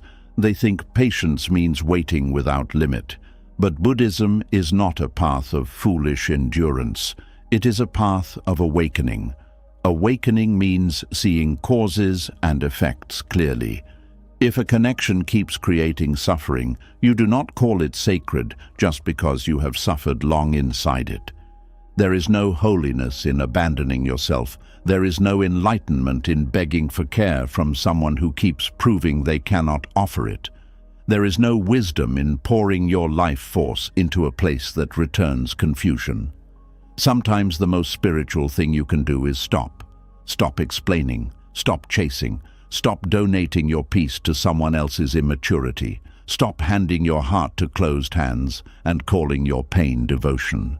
This stopping may feel cruel at first because you are used to measuring your goodness by how much you can endure. But endurance is not always virtue. Sometimes endurance is fear. Sometimes it is attachment. Sometimes it is the old belief that if you suffer beautifully enough, someone will finally realize your value. But love should not require you to become a quiet martyr. Ask yourself this with honesty. When you give to this person, do you feel expanded or emptied? Do you feel peaceful or anxious? Do you feel respected or consumed? Do you feel closer to yourself or farther away? Do you give because your heart is free or because your fear is afraid to lose them? The answer may show you whether your giving is love or attachment. When giving comes from love, there is warmth, but there is also dignity. You do not feel erased. You do not feel secretly resentful. You do not feel desperate for the person to return something so you can finally breathe. When giving comes from attachment, your offering carries hidden fear. You give, then wait. You give, then check. You give, then hope. You give, then feel wounded when it is not received the way your heart needed. This does not mean you are bad. It means you are hungry for mutual care, and there is nothing wrong with wanting mutual care. Do not let anyone make you feel guilty for wanting the love you give to be held with respect. You are not selfish for wanting effort. You are not weak for wanting tenderness. You are not demanding because you want consistency. You are not unspiritual because you feel pain when your heart is treated casually. Even the softest heart needs a safe place to rest. Buddhist wisdom would not tell you to kill your longing. It would teach you to understand it. Longing becomes suffering when it attaches itself to someone who cannot meet it. Longing becomes wisdom when it teaches you what your soul needs and guides you toward healthier places. Your need for love is not the enemy. Your need to receive care is not shameful. The suffering begins when you keep asking the emotionally unavailable to become the source of what they have never cultivated. Some people cannot receive your loyalty because loyalty scares them. They are used to unstable love, so steady love feels unfamiliar. Some cannot receive your effort because effort makes them feel responsible. Some cannot receive your patience because they mistake patience for weakness. Some cannot receive your honesty because honesty requires them to stop hiding. Some cannot receive your softness because they only know how to survive through hardness. None of this makes your gifts worthless. It means those gifts require a different kind of receiver. A precious gift placed in careless hands is not less precious. A sacred cup dropped by someone clumsy is not less sacred. A song ignored by someone who only loves noise is not less beautiful. Your heart does not lose value because someone mishandled it, but your wisdom must grow from the experience. The lesson is not to stop loving. The lesson is to stop offering your deepest love where there is no capacity to honor it. Capacity matters. This one word can save you years of pain. Not everyone has the capacity for your heart. Not everyone has the capacity for your depth. Not everyone has the capacity for honest communication. Not everyone has the capacity for steady love. Not everyone has the capacity to receive loyalty without exploiting it. When you ignore capacity, you begin to suffer from expectations reality cannot support. You may be asking for a river from someone who only carries a cup. You may be asking for a home from someone who has not built one inside themselves. You may be asking for careful hands from someone who has never learned gentleness. Then, when they fail, you call it rejection. But sometimes it is not rejection. Sometimes it is limitation. Their limitation still hurts, but it should not become your identity. Seeing limitation clearly allows you to grieve without worshipping the pain. You can say, they could not meet me there. You can say, they did not have what I needed. You can say, they may have cared in their way, but their way still wounded me. You can say, I wanted more from them than they had the awareness to give. These sentences are simple, but they carry freedom. Because once you stop arguing with their capacity, you stop trying to turn stone into bread. You stop trying to teach closed hands how to hold your heart by giving them more pieces of it. You stop trying to prove that your love deserves care. You stop negotiating with neglect. You stop making excuses for the same wound. You begin to understand that your heart needs more than occasional warmth. It needs a place where care is not a rare event. And yes, this may bring loneliness for a time. When you stop giving to closed hands, your days may become quieter. The phone may not light up as much. The familiar chase may disappear. You may feel the empty space where your effort used to go.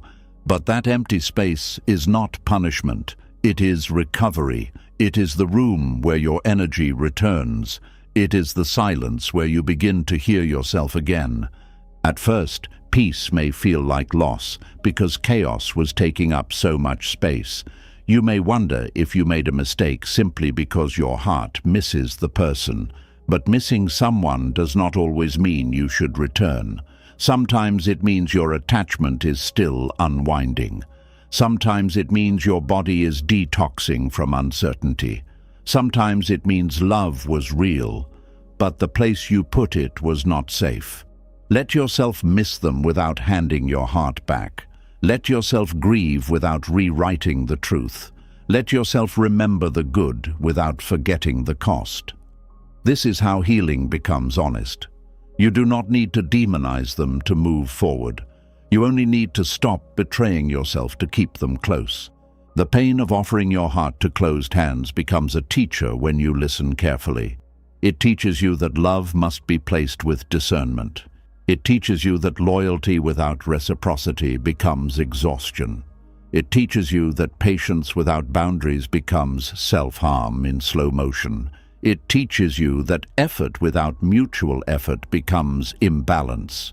It teaches you that your heart is not meant to survive only on hope. Hope is beautiful when it walks beside reality. Hope becomes dangerous when it replaces reality. If someone is showing you again and again that they cannot receive you with care, hope should not be used to silence what you know. Hope should not become a blindfold. Hope should not keep you kneeling before closed hands, whispering, "Maybe this time." There is a different kind of hope available to you. Not the hope that they will finally change before you break. Not the hope that they will return and become everything you needed. Not the hope that your suffering will one day be rewarded by their awakening. A cleaner hope. The hope that you can return to yourself. The hope that you can love again with wisdom. The hope that your heart can remain tender but no longer careless with itself. The hope that you can choose hands that are open, steady, and kind. Open hands feel different. They do not make you beg for basic care. They do not punish your honesty. They do not treat your loyalty as something ordinary. They do not make your patience carry the whole connection. They receive your heart with attention. They may not always know exactly what to do, but they want to learn. They do not hold you perfectly, but they hold you sincerely. And sincerity brings a peace that mixed signals can never give. When you experience open hands, you realize how much of your old suffering was not love, but strain. You realize love does not have to feel like pulling teeth from a closed mouth.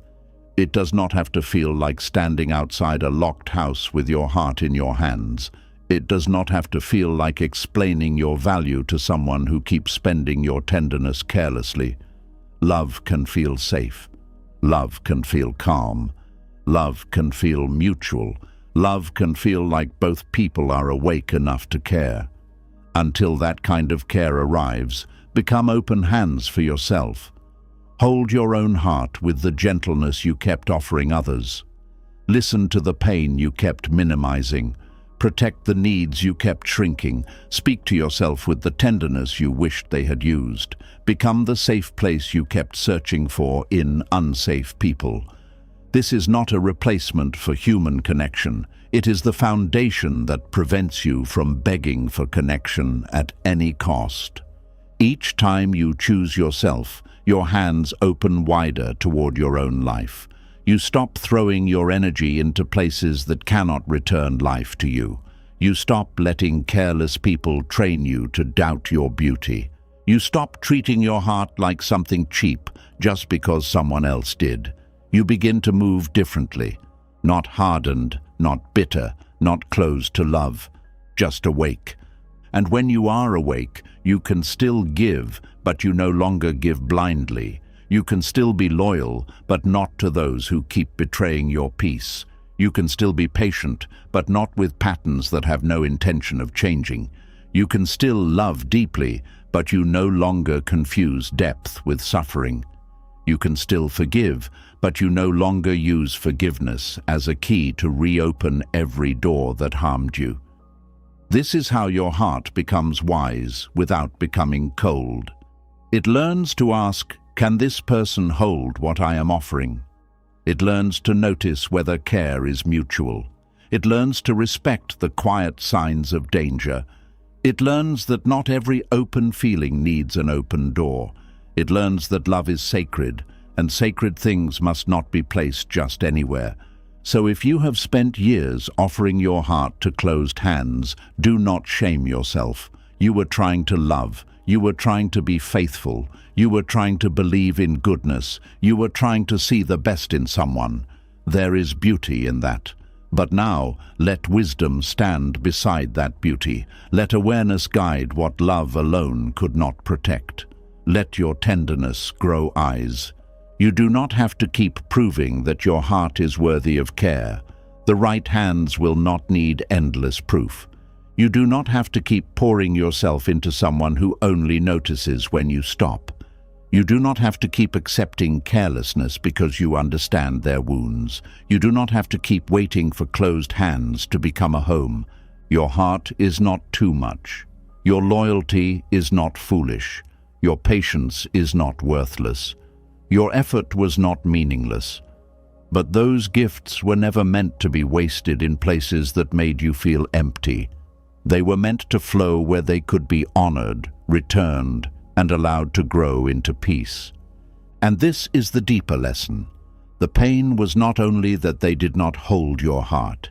The pain was that you kept handing it back after every fall, hoping the next time would be different. Healing begins when you stop offering your most sacred parts to those who have shown you they cannot receive them with care. Not because you hate them, but because you finally understand that your heart deserves hands that are open. So breathe and let this truth enter gently. You are allowed to take your heart back. You are allowed to stop giving where giving has become suffering. You are allowed to love people from a distance when closeness keeps wounding you. You are allowed to protect the tenderness that life has not yet destroyed. You are allowed to say, my heart is sacred, and I will no longer place it where it cannot be held. That is not rejection of them. That is a return to yourself. That is not rejection of them. That is a return to yourself. And once you begin to take your heart back from closed hands, another hidden wound starts to reveal itself. You begin to notice that the deepest pain was not only that they failed to value you. The deepest pain was that somewhere along the way, you started believing their failure meant something about you. You mistook their limitation for your identity. You turned their inability to love with care into proof that you were difficult to love. There is a quiet lie that enters the heart after rejection. It does not always shout. It whispers. It says, if they could not value me, maybe I am not valuable. If they could walk away, maybe I was easy to leave. If they ignored me, maybe I was not worth attention. If they chose someone else, maybe something is missing in me. And because pain makes the mind search for answers quickly, you may accept that lie before wisdom has a chance to speak. But listen closely. Someone's inability to value you is not proof that you lack value. A person can fail to recognize gold and still be holding gold. A person can reject clean water because they are used to drinking poison. A person can stand before peace and choose chaos because chaos feels familiar. Their choice reveals their condition, their awareness, their hunger, their fear, their level of maturity. It does not automatically reveal your worth. This is where many people suffer unnecessarily. They do not only experience the loss of someone's affection, they build a whole identity around it. One person does not call, and suddenly they feel unwanted by life itself. One person does not choose them, and suddenly they feel unchoosable. One person does not appreciate their love, and suddenly they question whether their love has any beauty at all. The wound becomes bigger than the event because the mind turns it into a story. Buddhist wisdom teaches that the mind does not simply experience life, it interprets life. And many times, Suffering grows from the interpretation, not only from the event. The event may be, "This person did not value me," but the mind adds, "That means I have no value." The event may be, "This person could not love me well," but the mind adds, "That means I am hard to love." The event may be, "This person walked away," but the mind adds, "That means everyone will leave." This added meaning becomes the arrow that keeps hurting long after the first pain. There is a teaching often described as the first arrow and the second arrow. The first arrow is the pain life brings: rejection, disappointment, loss, disrespect, silence. These things hurt.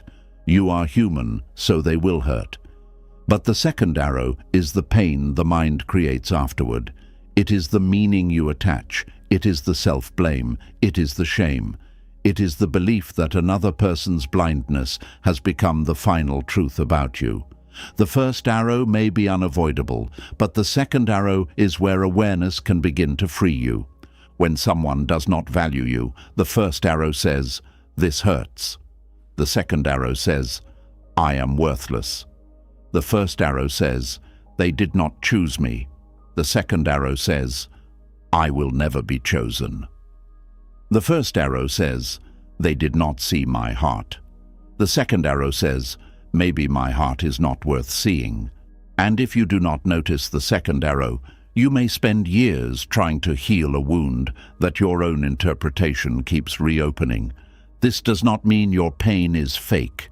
It means your pain deserves truth, not more poison. Your heart is allowed to hurt without turning against itself. You are allowed to grieve without making grief a mirror of your value. You are allowed to miss someone without deciding their absence proves you were not enough. You are allowed to feel the sting of being dismissed without building a home inside the shame. The mind often personalizes what belongs to another person. This is one of its habits. If someone is cold, you ask, "What did I do?" If someone is distant, you ask, "What is wrong with me?" If someone is careless, you ask, "Why was I not worth more effort?" But sometimes their coldness is their pattern. Their distance is their defense. Their carelessness is their lack of mindfulness. Their inability to value you is not a careful measurement of your soul. It is an expression of what they can or cannot hold. A cup that is cracked cannot carry water well. That does not mean the water is bad. A person with a closed heart cannot hold love well. That does not mean the love is worthless. A mirror covered in dust cannot reflect your face clearly. That does not mean your face is unclear. The problem is not always the thing being offered. Sometimes the problem is the vessel receiving it. But when you are attached, you stop seeing the vessel. You only see yourself through the result. You think, if my love spilled, maybe my love was not good enough. You do not stop to ask, was this person capable of holding it? You think, if my kindness was not returned, maybe my kindness was too much. You do not stop to ask, was this person trained to receive kindness with gratitude? You think, if my loyalty was not protected, maybe my loyalty had no meaning. You do not stop to ask, was this person mature enough to honor loyalty? This is why awareness is so important. Awareness separates what happened from what you are. It teaches you to say, they did not value me, without adding, therefore I have no value. It teaches you to say, they could not love me with care, without adding, therefore I am unlovable. It teaches you to say, they chose differently, without adding, therefore I was not enough. This separation is not denial. It is emotional wisdom. Think of how many beautiful things are undervalued every day. A wise book can sit unread on a shelf. A kind person can be ignored in a room full of shallow noise.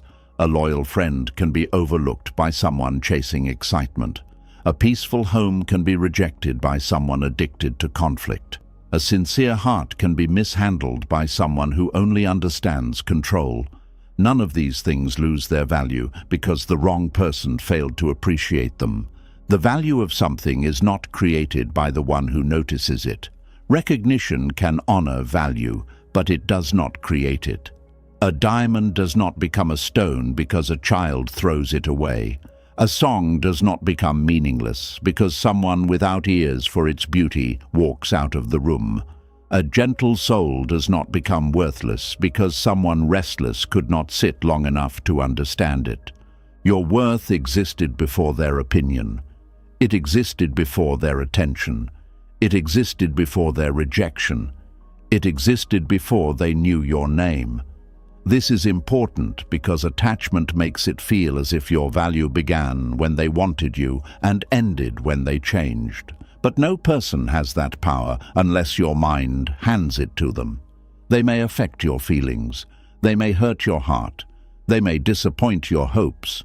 But they do not own the truth of who you are. Buddhist wisdom points us toward non-self, not to make us feel empty, but to free us from clinging to false identities. You are not the story someone told about you. You are not the role someone gave you. You are not the rejection you experienced. You are not the silence someone left behind. You are not the version of you that exists in the mind of someone who never understood you. When you cling to those identities, you suffer because you are trying to live inside a shape that was never your true nature. Someone may call you too sensitive because they do not want to face the harm they caused. Someone may call you needy because they are uncomfortable with emotional responsibility. Someone may call you difficult because you stopped accepting disrespect quietly. Someone may call you dramatic because your truth interrupts their comfort. If you believe every label, you will spend your life shrinking under names that were never given by wisdom. You must learn to ask, who is naming me? This question can save your spirit. Is the person naming you speaking from love, clarity, humility, and self-awareness? Or are they speaking from defensiveness, guilt, fear, pride, or avoidance? A label from a clear heart may help you grow. A label from a confused heart may only be a shield they use to avoid seeing themselves. Not every word spoken about you deserves to enter you. Some words should be heard, examined, and released. Some words should be treated like smoke, visible for a moment, but not something you build your life around. Some words are not truth. They are emotional weather passing through another person's troubled mind. This does not mean you refuse all correction. That would be ego. If someone points out a real pattern in you with care, listen. If someone tells you where you have caused harm, pause. If someone shows you a blind spot, reflect. Buddhist wisdom is not about protecting a false image of yourself. It is about seeing clearly. But seeing clearly also means not accepting blame that belongs elsewhere. Humility and self-abandonment are not the same. Humility says, I can learn. Self-abandonment says, everything must be my fault. Humility says, I may have areas to grow. Self-abandonment says, if they hurt me, I must have deserved it. Humility opens the heart. Self-abandonment breaks it. You need humility to become wiser, but you need self-respect to avoid carrying burdens that do not belong to you. When someone cannot value you, there may be many causes. They may be emotionally immature. They may be attached to a fantasy that you do not fit. They may value image more than sincerity. They may fear intimacy. They may be distracted by their own cravings. They may be repeating old patterns. They may not know how to receive stable love. They may be lost in ego. They may simply not be aligned with you. None of these require you to conclude, I am worthless. But the wounded mind wants one clear answer, and often the easiest answer is self-blame. Self-blame creates the illusion of control. If you believe it was all your fault, then you can believe that if you change enough, you will never feel that pain again. This is why people sometimes cling to shame. Shame feels terrible, but it gives the mind a false sense of power. It says, If I can fix myself completely, no one will reject me again. But life does not work that way. You can become wiser, kinder, more mature, more grounded, and still be rejected by someone who cannot meet you. You can communicate better and still be misunderstood by someone committed to misunderstanding. You can love sincerely and still be unchosen by someone chasing something else. You can heal deeply and still not be everyone's preference. Growth protects your peace, but it does not guarantee universal approval. This is another truth that frees you. Being valuable does not mean being chosen by everyone. A person may not choose you because of timing, fear, incompatibility, immaturity, preference, confusion, or their own path. Rejection does not always mean judgment. Sometimes it means mismatch. Sometimes it means their hands are full of things you cannot see. Sometimes it means life is preventing you from building a home where your spirit would have slowly disappeared. But when your self-worth is wounded, every no feels like a final sentence. Every silence becomes proof. Every ending becomes a verdict. You begin collecting painful moments and using them as evidence against yourself. You forget all the times you were kind, all the times you were brave, all the times you showed up, all the times you loved honestly. The mind under pain becomes selective. It remembers the wound and forgets the wholeness. This is why you must practice remembering correctly, not remembering through fantasy and not remembering through shame. Remember with balance. Yes, they did not value you. Yes, that hurt. Yes, maybe you made mistakes too. Yes, maybe the connection was not healthy. But also remember this: you had a heart, you tried, you cared, you gave what you knew how to give. You were learning, you were human. Their inability to honor that does not erase it. There is a difference between regret and shame. Regret says, I see what I would do differently now. Shame says, I am bad because it happened. Regret can teach you. Shame traps you. Regret helps you choose better next time. Shame makes you feel too broken to try again. Let regret become wisdom, but do not let shame become your identity. If you look back and see that you stayed too long, do not use that as another weapon against yourself. Staying too long often means you were hoping, attached, afraid, loyal, or still learning your worth. It means you did not yet know how to leave without feeling guilty. It means some part of you believed love had to be proven through endurance. Now you know more. Let that knowledge become compassion, not punishment. The mind turns another person's limitation into a personal wound when it forgets interdependence. In Buddhist thought, everything arises from causes and conditions. A person's response to you is not created by you alone. It is shaped by their history, their habits, their emotional tools, their fears, their desires, their family patterns, their culture, their level of mindfulness, their current suffering, and countless unseen conditions. You are part of the meeting, but you are not the whole universe behind their behavior. This understanding does not excuse harm. It simply makes the picture larger. Instead of saying, they did this because I am not enough, you begin to see, this action came from many conditions, many of which existed before I arrived. That view softens the personal wound. It helps you stop carrying the full weight of someone else's limitation on your own back. A person's inability to value you may have begun long before you. They may have learned to dismiss tenderness in childhood. They may have learned that emotions are dangerous. They may have learned to chase people who hurt them and ignore people who care. They may have learned that control is safer than vulnerability. They may have learned to measure value by status, beauty, money, or convenience. Then you entered their life with your own heart, and their old conditioning met your presence. Their reaction may have more to do with that conditioning than with your essence. When you understand this, you can stop turning every wound into a mirror. You can say, this hurt me, but it is not all about me. That sentence is powerful. It does not deny your pain. It simply removes the false identity attached to it. It gives the pain back its proper size. It stops it from becoming a life sentence. Another reason you may mistake their limitation for your lack of value is because you wanted them to be the one. You wanted their love to mean something. You wanted their recognition to heal something old. You wanted their choice to confirm a story your heart deeply needed. I am finally seen. I am finally safe. I am finally enough. So when they failed, the collapse felt bigger than the relationship.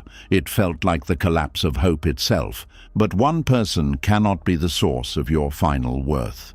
That is too much power for any human being. Even a loving person should not carry the burden of defining your existence. When your worth depends on one person's response, you become emotionally enslaved to their moods, their limits, their confusion, and their choices. Buddhist wisdom invites you to return your worth to a deeper place, not to pride, not to ego, but to inner knowing. Inner knowing is quiet.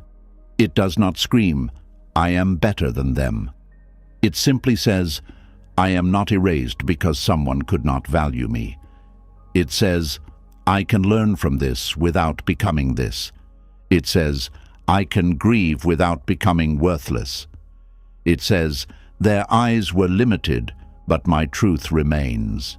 This kind of knowing is not arrogance, it is stability. You build this stability through practice, not through one inspiring thought, but through daily remembering. When the mind says, "They did not value me because I am not enough," you pause and answer, "That is one possible story, but it is not the truth I will live by." When the mind says, "If I mattered, they would have stayed," you answer, "People leave for many reasons, and their leaving does not measure my soul." When the mind says, "Maybe I was too much," you answer, "I may have needs, feelings, and depth, but those things do not make me unworthy." This is not pretending. This is training the mind. The untrained mind runs toward old pain. It repeats the harshest interpretation because harshness feels familiar. If you have spent years doubting yourself, self-blame may feel more believable than self-compassion. But believable does not always mean true. Sometimes it only means repeated. You must stop letting repetition become reality. Just because a thought returns does not mean it is wise. Just because shame feels familiar does not mean it is honest. Just because rejection triggered an old belief does not mean the belief deserves your loyalty. In meditation, thoughts arise and pass. You do not have to bow to every one of them. You can see a thought and say, "This is pain speaking. This is fear speaking. This is the old wound speaking. I do not have to become it." There is a sacred pause between someone's action and your conclusion about yourself. In that pause, freedom lives. Someone ignores you. Pause. Do not immediately become unwanted. Someone fails to appreciate you. Pause. Do not immediately become worthless. Someone chooses someone else. Pause. Do not immediately become unlovable. The pause is where wisdom enters before the wound writes the story. Most people lose themselves because they skip the pause. They go straight from pain to identity. They left, so I am abandoned. They lied, so I am foolish. They did not choose me, so I am not enough. But the awakened heart learns to slow down. It allows pain to be pain without turning it into self-hatred. It allows disappointment to be disappointment without turning it into destiny. You are allowed to separate facts from meanings. The fact may be that they did not call. The meaning is not automatically that you are forgettable. The fact may be that they did not return your effort. The meaning is not automatically that your effort had no value. The fact may be that they could not love you well. The meaning is not automatically that you are hard to love. This separation is how you protect your inner world. Some people will only value you when you stop needing their valuation because your energy changes. When you are desperate to be valued, you may overgive, over-explain, and overstay. You may place yourself beneath their opinion.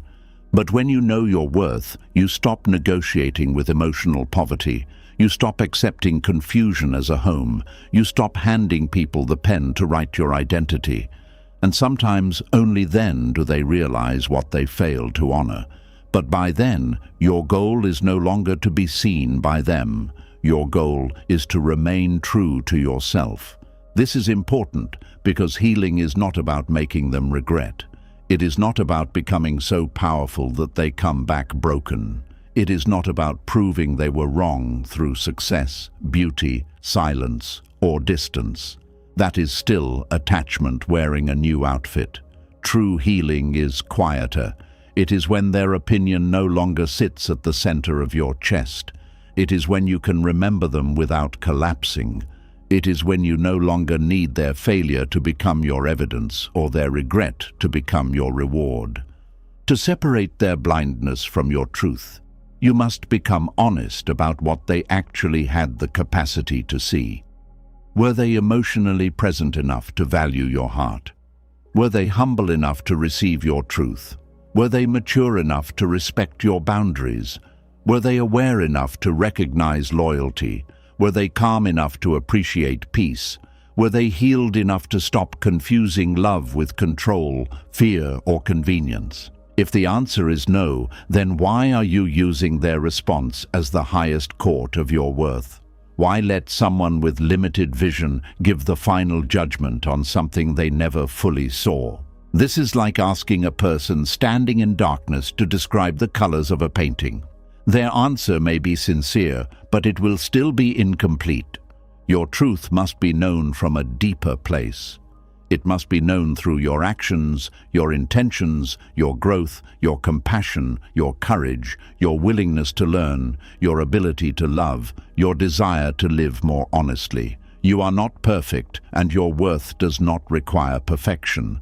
This is another lie people carry. They think they can only believe in their value if they have no flaws.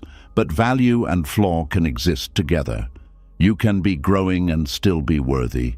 You can be healing and still be worthy. You can have made mistakes and still be worthy of care. If someone used your mistakes as a reason to erase all your goodness, that shows imbalance. A mindful person can address harm without denying humanity. A compassionate person can say, "This hurt me," without saying, "You are nothing." But immature people often see in extremes. When they are pleased, you are wonderful. When they are upset, you are worthless. If you live under that kind of gaze, your self-image will keep rising and falling like a leaf in the wind. You need to step out of that wind. You need a self-worth that is not built from emotional weather. Praise comes, praise goes. Attention comes, attention goes. People understand, people misunderstand. Some stay, some leave. Some value you, some cannot. If your worth changes with every movement around you, you will never rest.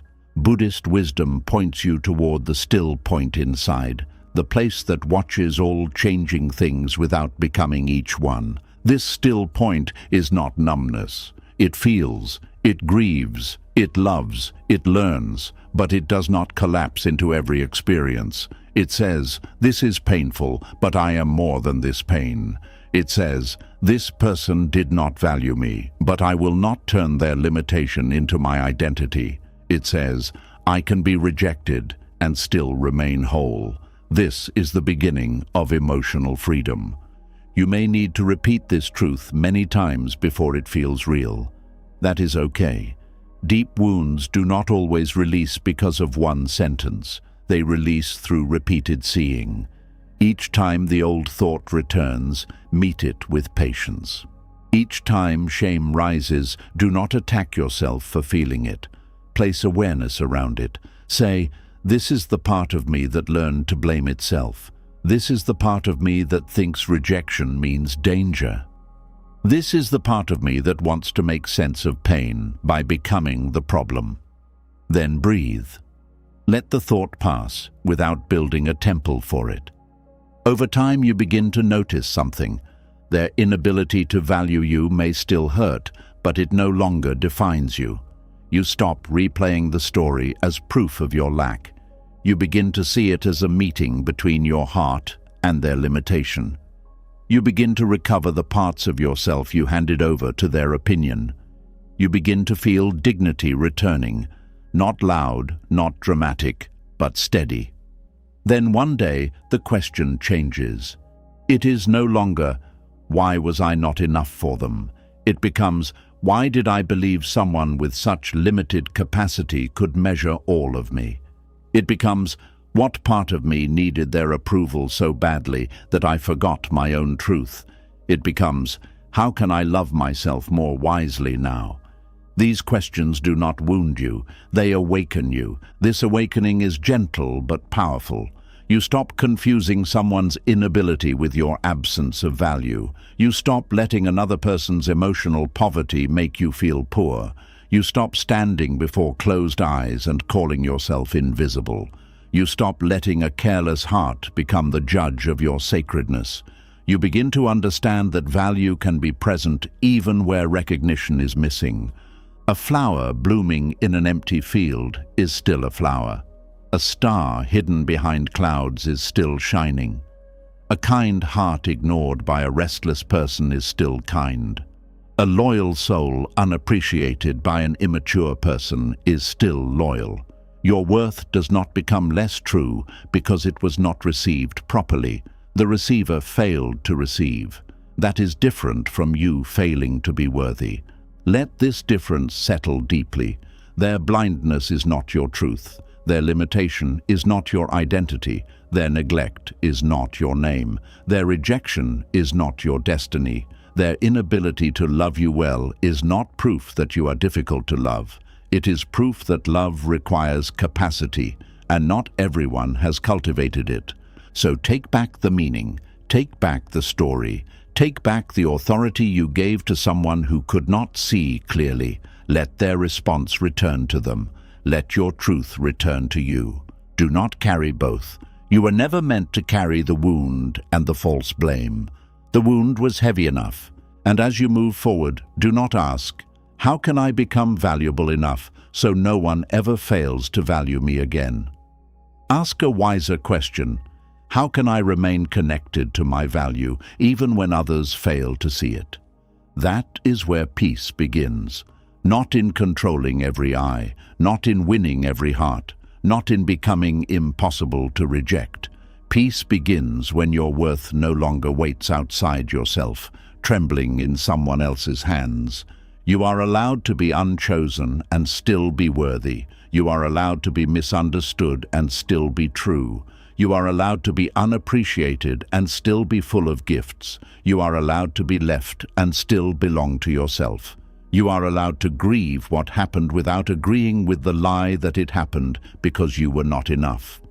This is the lesson your heart must learn now. Someone may fail to value you because they are limited, distracted, wounded, immature, fearful, or blind. But their failure is not your essence. Do not turn their smallness into your shame. Do not turn their lack of capacity into your lack of worth. Do not make a home inside the opinion of someone who never had the eyes to see you clearly. You are not the absence they made you feel. You are not the silence they left you in. You are not the care they failed to give. You are not the value they failed to recognize. You are the one who is learning, slowly and bravely, to separate their blindness from your truth. And once you can do that, rejection no longer has the same power. It may still hurt, but it no longer names you. And once rejection no longer has the power to name you, another question begins to rise from a deeper place. If their blindness was not your truth, why did you keep choosing people with the same kind of blindness? Why did your heart keep walking toward familiar coldness, familiar distance, familiar uncertainty, hoping that this time the ending would be different? This is where the path becomes more honest, because healing is not only about seeing who failed to value you, It is also about seeing why your soul kept returning to the same kind of person, asking for a different answer. There is a strange pain in realizing you have met the same wound in many different faces. The names changed, the voices changed, the stories changed, but the feeling stayed the same. You felt unseen again. You felt like you had to prove yourself again. You felt like you were waiting outside someone's heart again, hoping they would finally open the door. And the most painful part is not just that they were unavailable. It is that something inside you recognized their unavailability and still called it love. This is not because you are foolish. This is not because you enjoy pain. This is not because you are weak. It is because the mind often returns to what is familiar before it returns to what is healthy. Familiar pain can feel safer than unfamiliar peace because at least the old pain has a map. You know how to wait. You know how to overgive. You know how to read silence. You know how to blame yourself. You know how to work for approval. But when someone simply loves you with ease, respect, and consistency, a wounded part of you may not know what to do with that. The heart does not only seek love. Sometimes it seeks a chance to repair the first place love felt broken. This is why you may keep feeling drawn to people who resemble those who first made you feel unseen. Not always in obvious ways. They may not look like them. They may not speak like them. They may not live the same kind of life. But their emotional effect feels familiar. They make you wait for warmth. They make you earn attention. They make you wonder where you stand. They make you feel like your worth depends on becoming more pleasing, more useful, more patient, more impressive, or less needy. And because that feeling is familiar, the nervous system mistakes it for connection. The body says, "I know this place." But knowing a place does not mean that place is home. A prison can become familiar. A storm can become familiar. Hunger can become familiar. Waiting can become familiar. The fact that your heart recognizes someone does not always mean they are right for you. Sometimes it means they match a wound you have not yet healed. Buddhist wisdom teaches that much of our suffering comes from unconscious patterns. We do not only live from what is happening now, we live from old impressions, old cravings, old fears, old attachments, and old beliefs. These impressions sit quietly beneath the surface and guide our choices before we even understand what is happening. You think you are choosing freely, but sometimes an old wound is choosing for you. An old wound may say, choose the one who is hard to reach, because if they finally choose you, you will feel healed. An old wound may say, choose the one who makes you anxious, because calm love does not feel real. An old wound may say, choose the one who withholds affection, because winning them will prove you are worthy. An old wound may say, choose the person who reminds you of the first place you were ignored, because maybe this time you can make the story end differently. This is one of the deepest traps of the heart. You are not only trying to be loved by the person in front of you, you are trying to be chosen by every person who did not choose you before. You are trying to make the unavailable person become available so the past will finally feel corrected. You are trying to make the cold person become warm so the child inside you can finally rest. You are trying to make the distant person come close so the old ache can finally stop asking, "Why was I not enough?" But the past cannot be healed by repeating it with a new person. A wound does not close because someone with the same emotional pattern finally treats you differently. Even if they do choose you for a while, the deeper healing still has to happen inside you. Otherwise, you will remain dependent on their behavior to feel whole. You will feel safe only when they are kind, loved only when they are present, valuable only when they approve. That is not freedom. That is your self-worth living on a string tied to someone else's mood. This is why the same type of person can become addictive. They do not give steady peace, but they give emotional highs and lows. When they are cold, you feel panic. When they return, you feel relief. When they ignore you, you feel small. When they praise you, you feel alive. This cycle can feel intense, and intensity can be mistaken for depth. But not all deep feelings are love. Sometimes they are the body reacting to uncertainty. Sometimes they are old fear dressed as passion. Sometimes they are attachment feeding on the hope of finally being chosen. A peaceful connection may not create the same rush because it does not threaten your sense of safety. It does not make you chase. It does not make you wonder if you matter. It does not activate the old wound in the same way. And if your heart has been trained by inconsistency, peace may feel unfamiliar, even suspicious. You may find yourself saying, something is missing, but what is missing may not be love. What is missing may be fear. The mind can confuse anxiety with chemistry. It can confuse distance with mystery. It can confuse emotional unavailability with strength. It can confuse someone's hard-to-get nature with value. It can think, if this person is difficult to win, then winning them must mean I am special. But this is how suffering hides inside desire. The person becomes a prize, not because they love well, but because they are difficult to receive love from. Their rejection becomes a challenge. Their inconsistency becomes a test. Their attention becomes a reward. Buddhist wisdom would ask you to look with calm honesty. Is this person truly right for your peace, or are they simply familiar to your wound? Do they bring out your wisdom, or do they awaken your fear? Do you feel more yourself around them, or do you become a smaller, more anxious version of yourself? Do you love who they are, or are you attached to who you might become if they finally choose you? That last question matters.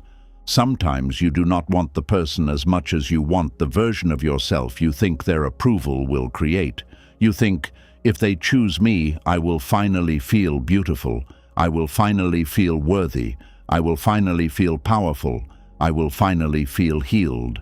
So the person becomes a doorway to an identity you are hungry for. But if your worth depends on entering through their door, then they become the guard of your inner freedom. You may keep returning to the same type of person because your heart is trying to win a case that began long before them. Maybe someone important in your life made you feel invisible. Maybe love felt conditional. Maybe praise was rare. Maybe attention had to be earned through silence, achievement, obedience, usefulness, or emotional control. Maybe you learned early that being loved meant working hard to become acceptable. So now, when someone withholds care, your old training wakes up and says, work harder. You do not simply walk away, because part of you thinks the distance is an invitation to prove yourself. If they are cold, you become warmer. If they are uncertain, you become more loyal. If they give little, you give more. If they pull away, you move closer. If they do not value you, you try to become more valuable in their eyes. This is not love in its purest form. This is old conditioning trying to survive. The child in you may still believe that love is earned by becoming easier to love. So when an unavailable person appears, that child recognizes the assignment. Be good, be patient. Do not ask for too much. Do not be too emotional. Do not complain. Understand them. Give them time. Prove your loyalty. Stay through discomfort. Maybe then they will finally choose you. Maybe then the old story will change. But you are not a child now.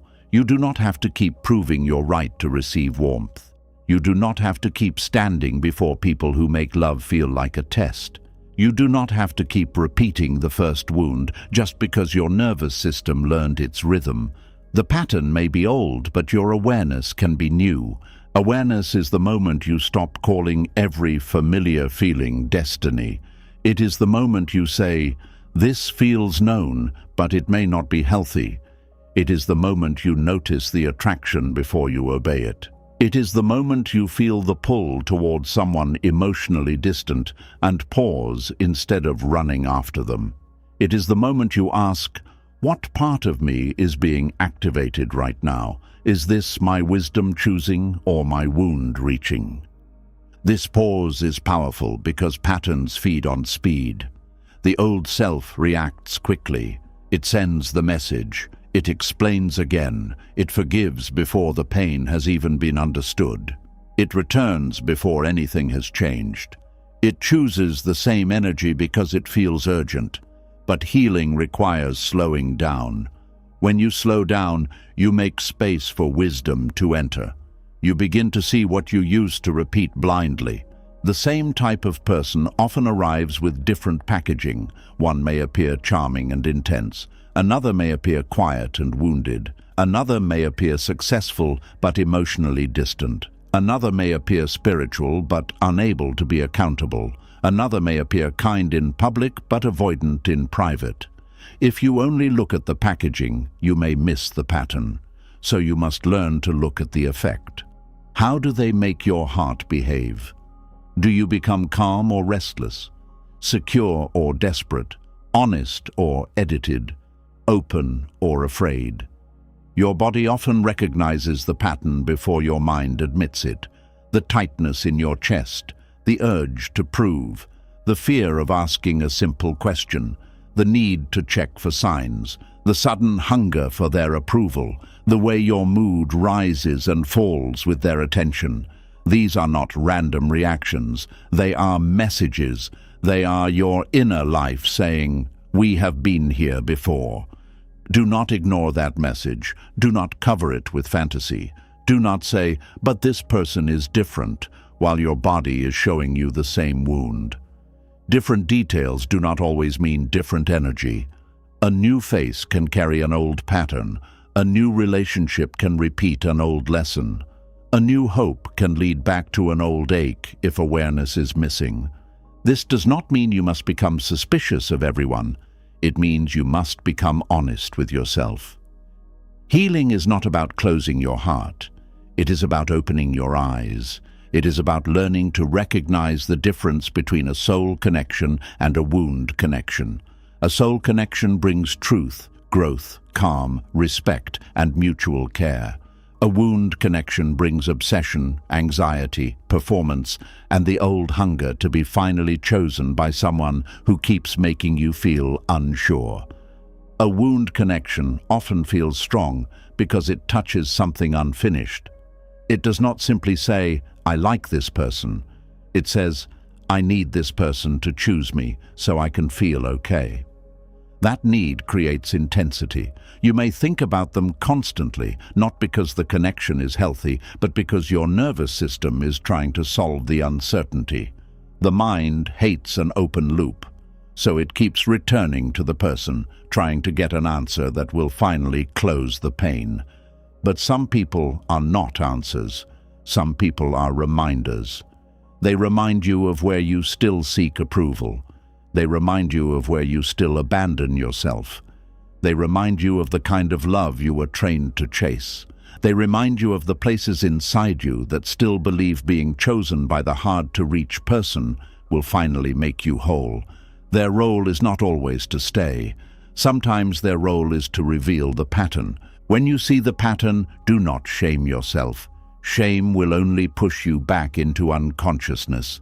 You may say, "Why do I keep doing this? Why did I not learn? Why am I attracted to the same pain?" But self-attack does not heal the wound. It deepens it.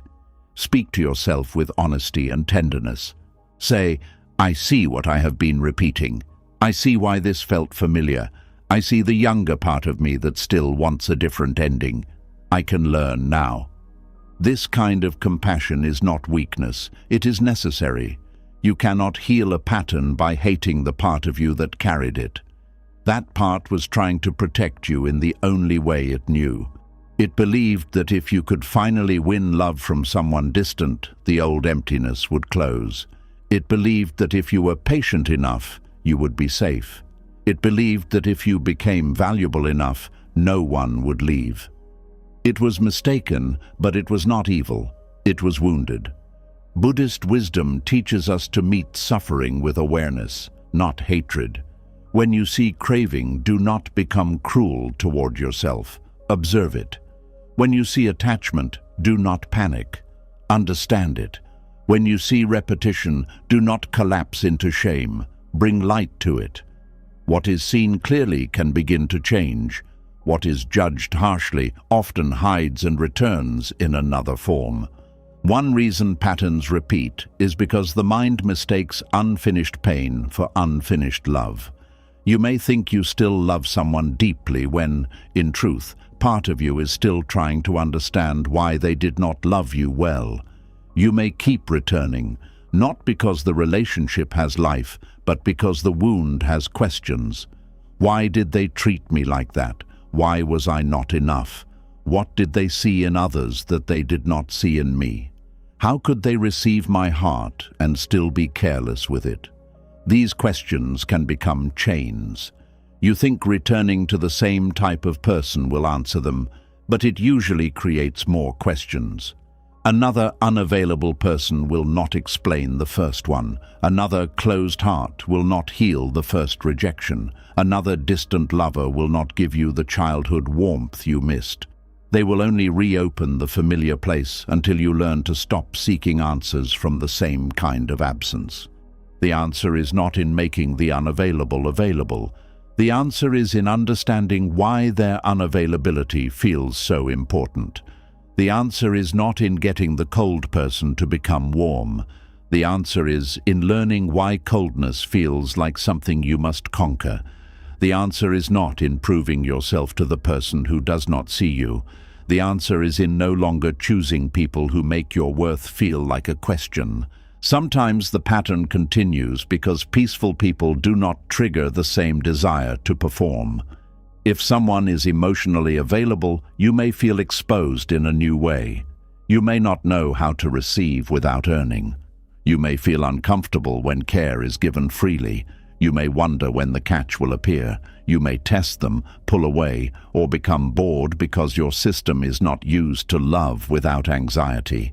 This is why healing requires learning how to receive peace, not only how to avoid pain. Receiving peace can be difficult for someone trained by emotional uncertainty. It may feel too quiet, too simple, too safe. But safe does not mean shallow. Calm does not mean empty. Consistency does not mean lack of passion. Sometimes the deepest love is not the one that makes your heart race with fear, but the one that lets your heart finally rest. You have to retrain your sense of attraction. This does not mean forcing yourself to love someone you do not love. It means learning to question why some people feel so powerful to you. Are you drawn to their soul or to the challenge? Are you drawn to their kindness or to their distance? Are you drawn to the way they treat you or to the fantasy of what it would mean if they finally changed? Are you responding to real connection or to old pain seeking a familiar stage? The more honest you become, the more you will notice the difference between desire and alignment. Desire may be loud, urgent, and restless. Alignment feels clearer. It may still be exciting, but it does not make you lose yourself. It does not demand that you abandon your needs to keep access to someone. It does not make you feel like your dignity is the price of closeness. It does not punish you for being human. Old emotional patterns also make you confuse scarcity with value. If someone gives little, you may value it more because it is rare. One message from them feels more powerful than 10 messages from someone consistent. One compliment from them feels like sunlight after a long winter. One small gesture becomes enough to keep you waiting. But scarcity does not always mean value. Sometimes it means you are starving and treating crumbs like a feast. When you are emotionally hungry, crumbs can feel meaningful. This is why you must feed your life in other ways. Build friendships that are steady. Create routines that calm your mind. Spend time with people who do not make you perform. Practice stillness. Return to your body. Nourish your gifts. The more full your life becomes, the less likely you are to confuse crumbs with love. Hunger makes poor choices feel necessary. Wholeness helps you choose with clarity. This is not about becoming so independent that you need no one. That is another wound pretending to be strength.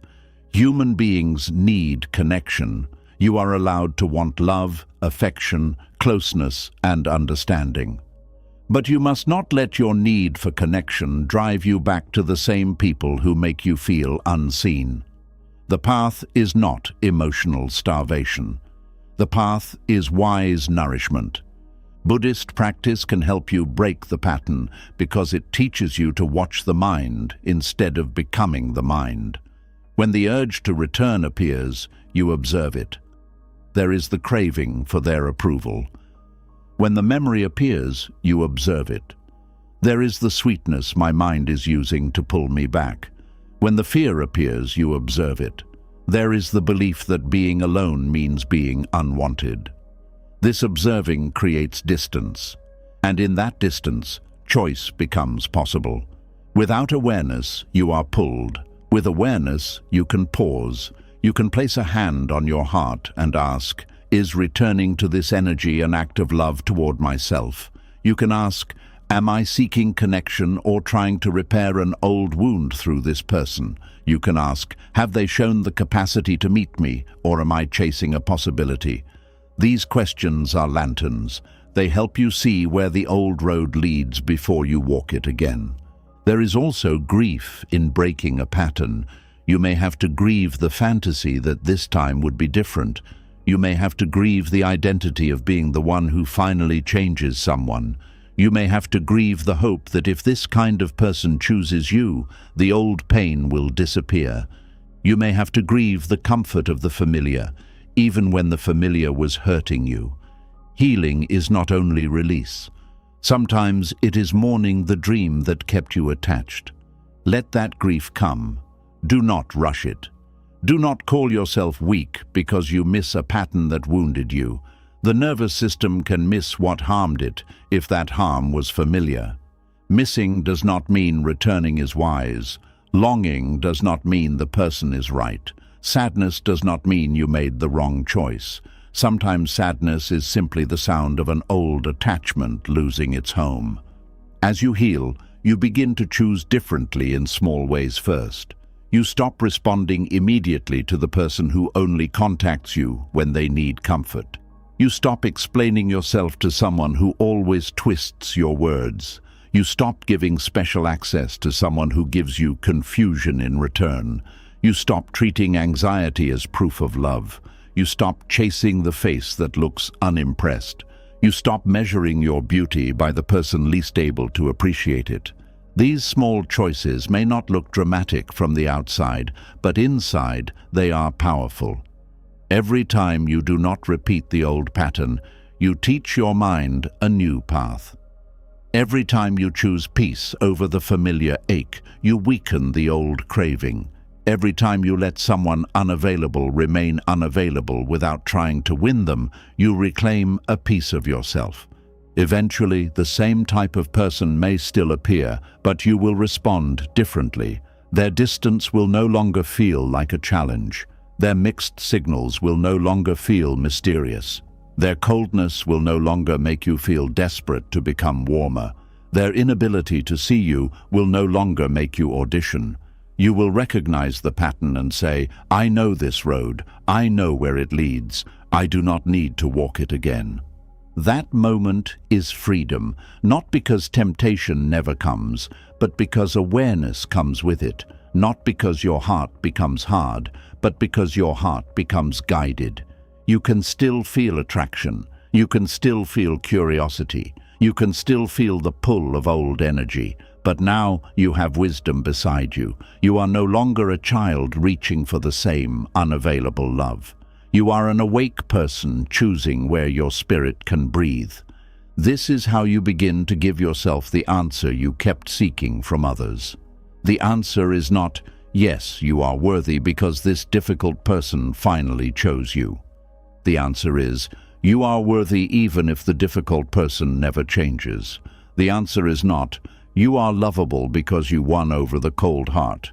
The answer is, you are lovable without winning anyone who makes love feel like a battle.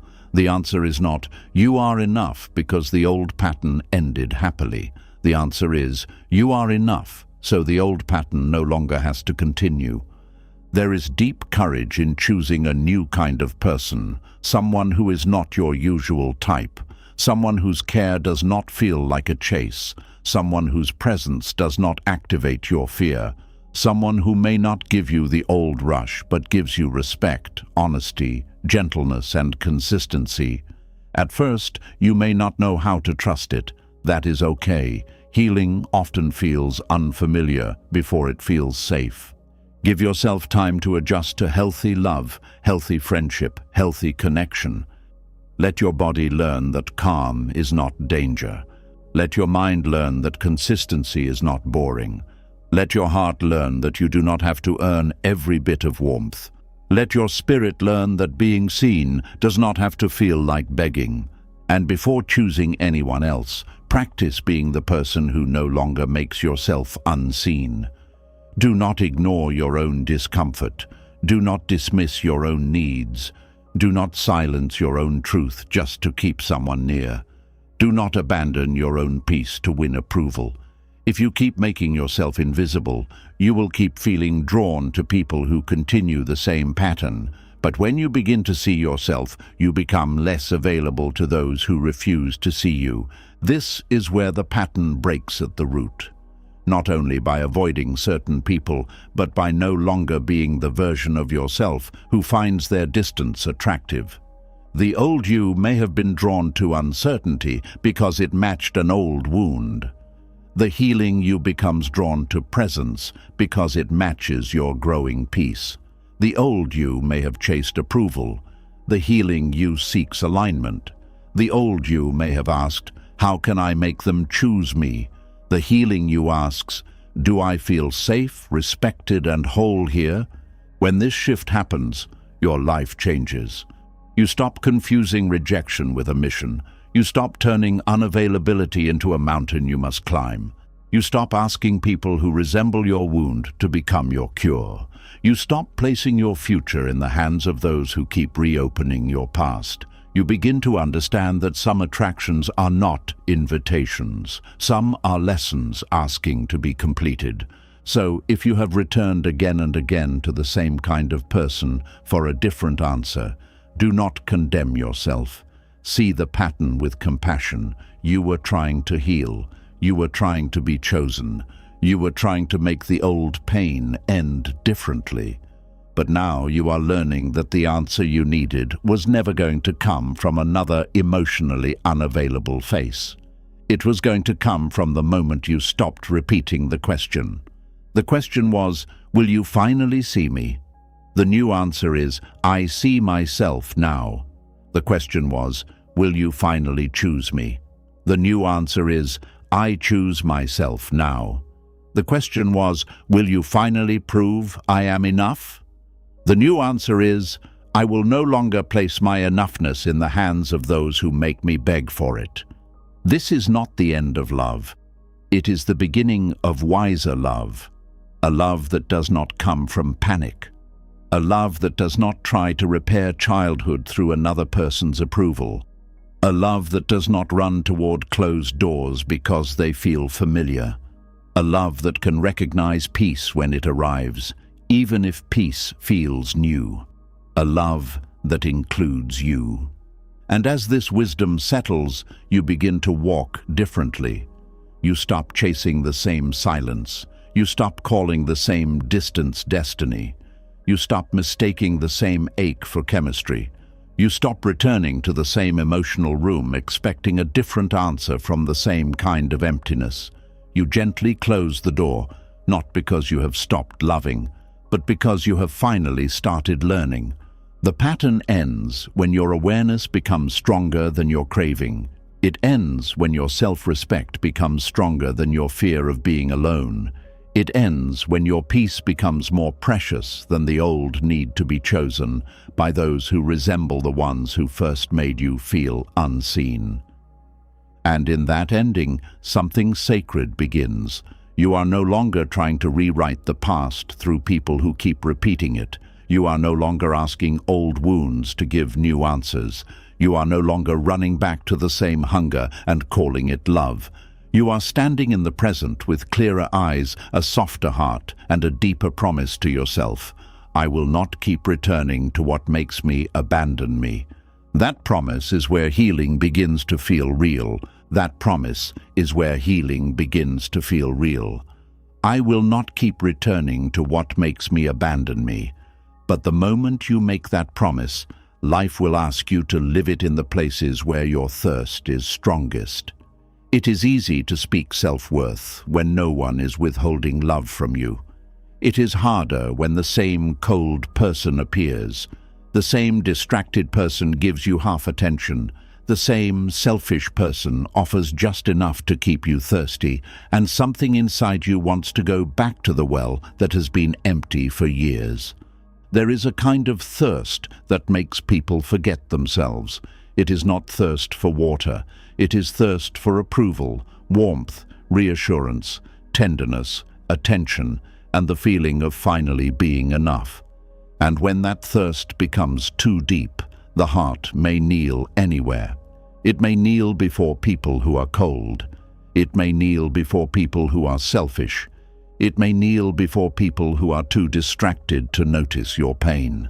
It may kneel before people who are emotionally immature, hoping they will pour life into a place they have only ever left dry. But Buddhist wisdom would ask you to stop and look at the well before you keep lowering your cup. Is there water there? Or are you only in love with the idea that one day there might be? Has this person actually nourished your worth? Or have they mostly made you thirstier? Do you leave their presence feeling more peaceful, more steady, more seen? Or do you leave feeling more confused, more anxious, more hungry for the next drop? An empty well is not always obvious at first. Some empty wells are decorated beautifully. Some people speak softly, smile warmly, say the right words, and know exactly how to appear deep for a moment. They may have charm, they may have intelligence, they may even have pain that makes you feel compassion for them. But when the moment comes for steady care, honest presence, emotional responsibility, and true nourishment, nothing comes up. You lower your heart again and again, but the bucket returns dry. This is why begging at empty wells becomes so painful. It is not only that the person cannot give you what you need, it is that every time you ask and receive nothing, you begin to feel foolish for needing water at all. You start judging your thirst. You say, maybe I am too needy. Maybe I should not need reassurance. Maybe I should be stronger. Maybe I should be satisfied with what little they give. But your thirst is not the enemy. The problem is where you keep going to satisfy it. A thirsty person is not wrong for needing water. A heart is not weak for needing care. A soul is not dramatic for needing kindness, consistency, and emotional safety. The mistake is not that you thirst. The mistake is begging the desert to become a river. The mistake is asking someone who has never shown emotional depth to suddenly become the source of your inner nourishment. The mistake is confusing your hunger for love with proof that this particular person must feed it. Buddhist wisdom teaches that craving deepens suffering when we cling to what cannot satisfy us. Craving says, this person must be the one, this person must see me, this person must change, this person must give me the answer. Wisdom asks, is this person truly capable of giving what I seek? Craving keeps lowering the bucket into dryness. Wisdom checks whether there is water before building a life around the well. There are cold people who may not be cruel in a loud way, but their emotional temperature still wounds you. They respond without warmth. They listen without really receiving. They give attention only when it suits them. They make you feel like your feelings are too heavy for the room. When you bring your need for tenderness, they make you feel ashamed for having a heart. If you keep asking such a person to nourish your worth, you may slowly become cold toward yourself too. That is the danger. The longer you beg from coldness, the more you begin to believe warmth is too much to ask for. You start reducing your needs to match their emotional poverty. You start accepting small drops of attention as if they are rain. You tell yourself, at least they replied. At least they stayed for a while. At least they did not leave completely. But survival is not nourishment. Relief is not love. A temporary drop is not the same as a living spring.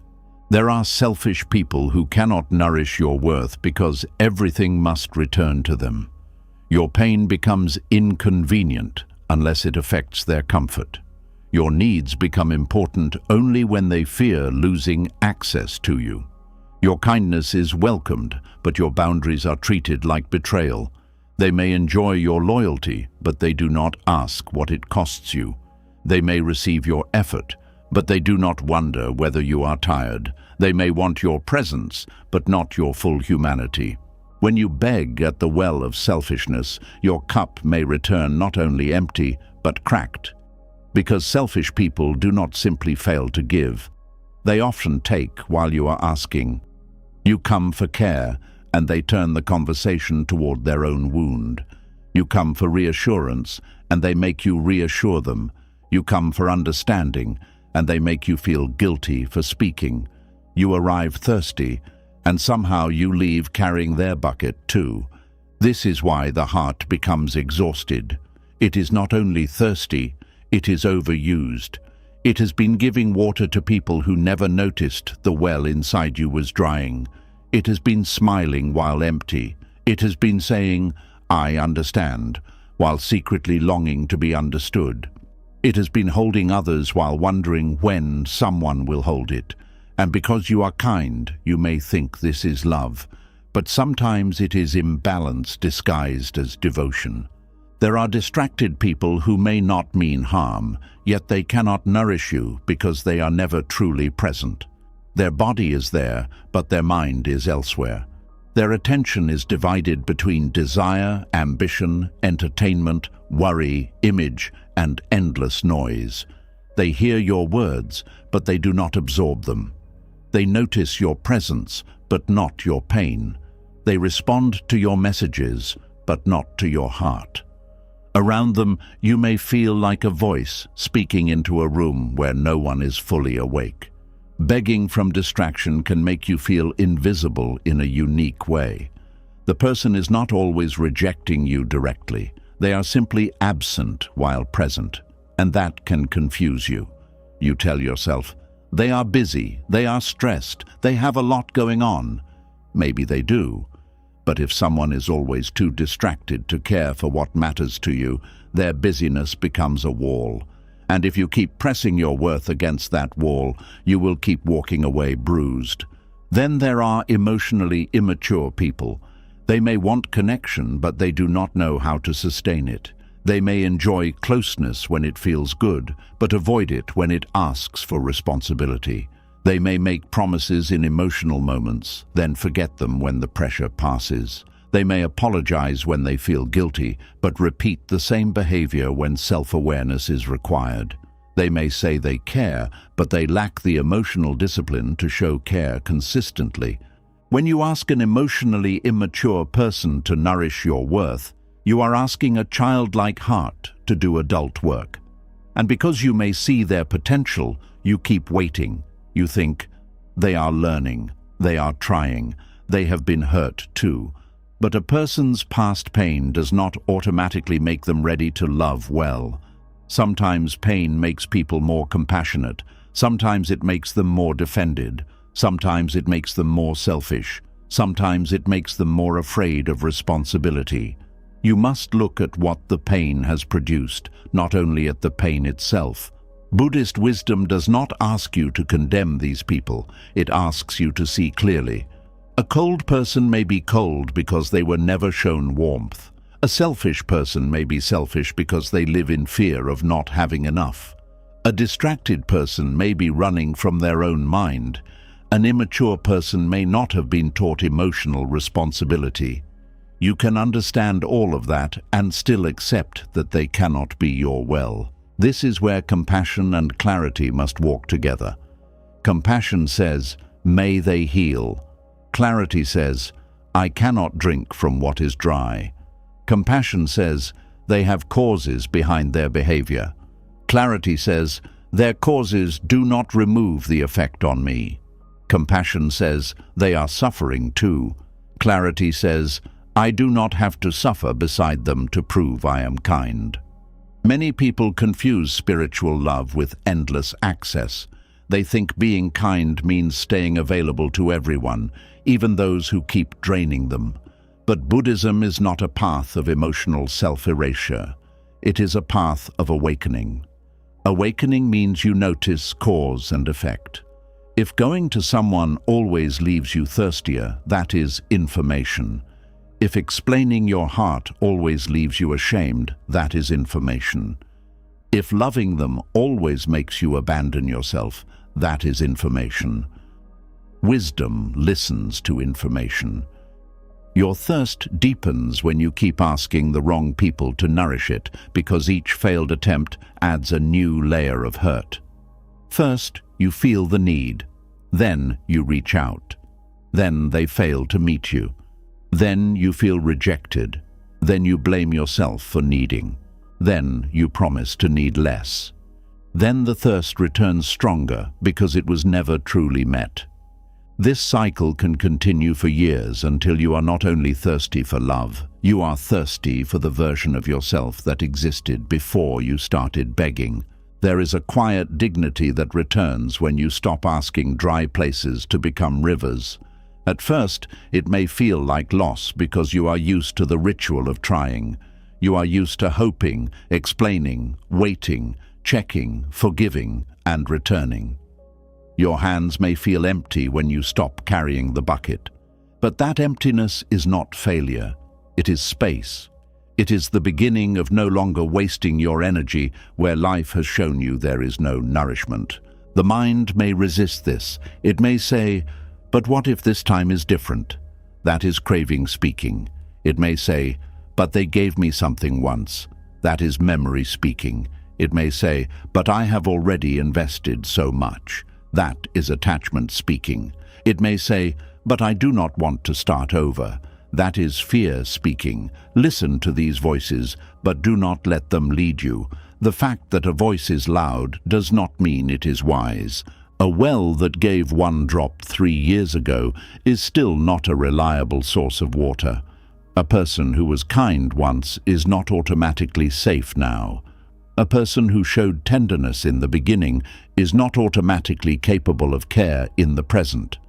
You have to stop worshipping rare moments while ignoring repeated emptiness. The pattern is the teaching. The pattern tells you whether the well can nourish you. This does not mean people cannot change. People can change. Buddhism is built on the truth that change is possible, but change is shown through practice, not potential. It is shown through repeated effort, not emotional speeches. It is shown through humility, accountability, and changed behavior, not through the fear of losing you for one night. If you keep returning to someone only because they might change, make sure you are not using possibility to avoid reality. Reality is not cruel. Reality is a teacher. It may hurt to admit that someone cannot meet you, but it hurts far more to keep pretending they can while your spirit dries out. Reality says, this is what has been happening. Craving says, but what if one day? Reality says, look at the effect on your peace. Attachment says, but I love them. Wisdom says, love is not a reason to keep starving. You can love someone and still stop begging them to feed your worth. You can care about them and still admit they are not a source of nourishment. You can wish them well and still remove your cup from their dry well. This is not rejection, it is right understanding. You are seeing that not every person you love can be the place you go for love. There are some people you may love from a distance. There are some people you may speak to, but not depend on. There are some people you may forgive, but not trust with your deepest heart. There are some people you may understand, but not choose as your emotional home. This is not bitterness. This is mature love. It knows the difference between caring for someone and placing your worth in their hands. The empty well becomes dangerous when you begin to organize your life around getting water from it. You wait for their reply. You measure your day by their mood. You feel lifted by their attention and crushed by their distance. You lose interest in people who actually care because your mind is fixed on the one who withholds. You become loyal to your thirst instead of loyal to your healing, and little by little, you stop asking whether the well is good for you. You only ask whether it might finally give you something. This is how attachment narrows the mind. The whole world may contain rivers, rain, lakes, and oceans, but attachment makes you kneel before one dry hole and say, "Only this can save me." It is painful and almost absurd when seen clearly, but when you are inside it, it feels real. This is why mindfulness matters. Mindfulness widens the mind again. It helps you notice, I have made this person my only source. I have forgotten there is life beyond this place. I have mistaken one dry well for the whole world. The world is wider than the person who could not love you well. Your future is wider than the one who kept you waiting. Your worth is wider than the attention of someone who was too distracted to see you. Your heart is wider than the selfishness that tried to reduce it to usefulness. But you may not feel this width until you step away from the narrow place. Stepping away does not always mean a dramatic goodbye. Sometimes it begins quietly. You stop telling them everything. You stop asking them for reassurance they never give. You stop expecting emotional depth from a shallow place. You stop checking whether they finally noticed your pain. You stop returning to the same conversation that always leaves you empty. You begin to redirect your energy toward places that can actually nourish you. This redirection is a spiritual act. In Buddhist practice, where attention goes, life follows. If your attention is always fixed on the dry well, your suffering grows around it. If your attention returns to your breath, your body, your values, your community, your healing, your creativity, your work, your prayer, your inner stillness, then your life begins to grow in other directions. You are not only leaving emptiness, you are watering what is alive. Ask yourself, what have I neglected while waiting for this person to nourish me? Maybe you neglected friendships that felt peaceful. Maybe you neglected your body because anxiety consumed you. Maybe you neglected your dreams because their approval became your focus. Maybe you neglected your own silence, your own joy, your own spiritual life. Empty wells do not only fail to give water, they can make you forget the garden you were supposed to tend. This is why returning to yourself is not passive. It is not just leaving someone alone. It is rebuilding the life that thirst made you abandon. It is remembering what calms you. It is eating properly again, sleeping better, moving your body, speaking to people who do not make you feel like a burden, creating something, learning something, sitting quietly without running to the phone. Letting your nervous system discover that peace can come from within and from safe places, not only from the person who kept withholding it. The heart must be taught where to drink. If you have spent years drinking from anxiety, peace may feel tasteless at first. If you have lived on crumbs, real nourishment may feel unfamiliar. If you have been trained to beg, receiving freely may feel undeserved. Be patient with yourself. Healing is not only stopping the old behavior, it is learning to trust a new source. A new source may be your own inner stillness. This does not mean you never need others. It means you no longer use others to replace your own center. When you sit with your breath, you begin to feel that you are still here, even without their attention. When you observe your thoughts, you begin to see that craving rises and passes. When you place kindness toward your own pain, you begin to feel less desperate for careless people to soothe it. The well inside you may have been covered, but it was not destroyed. Buddhist practice often begins with returning to the breath because the breath is always in the present.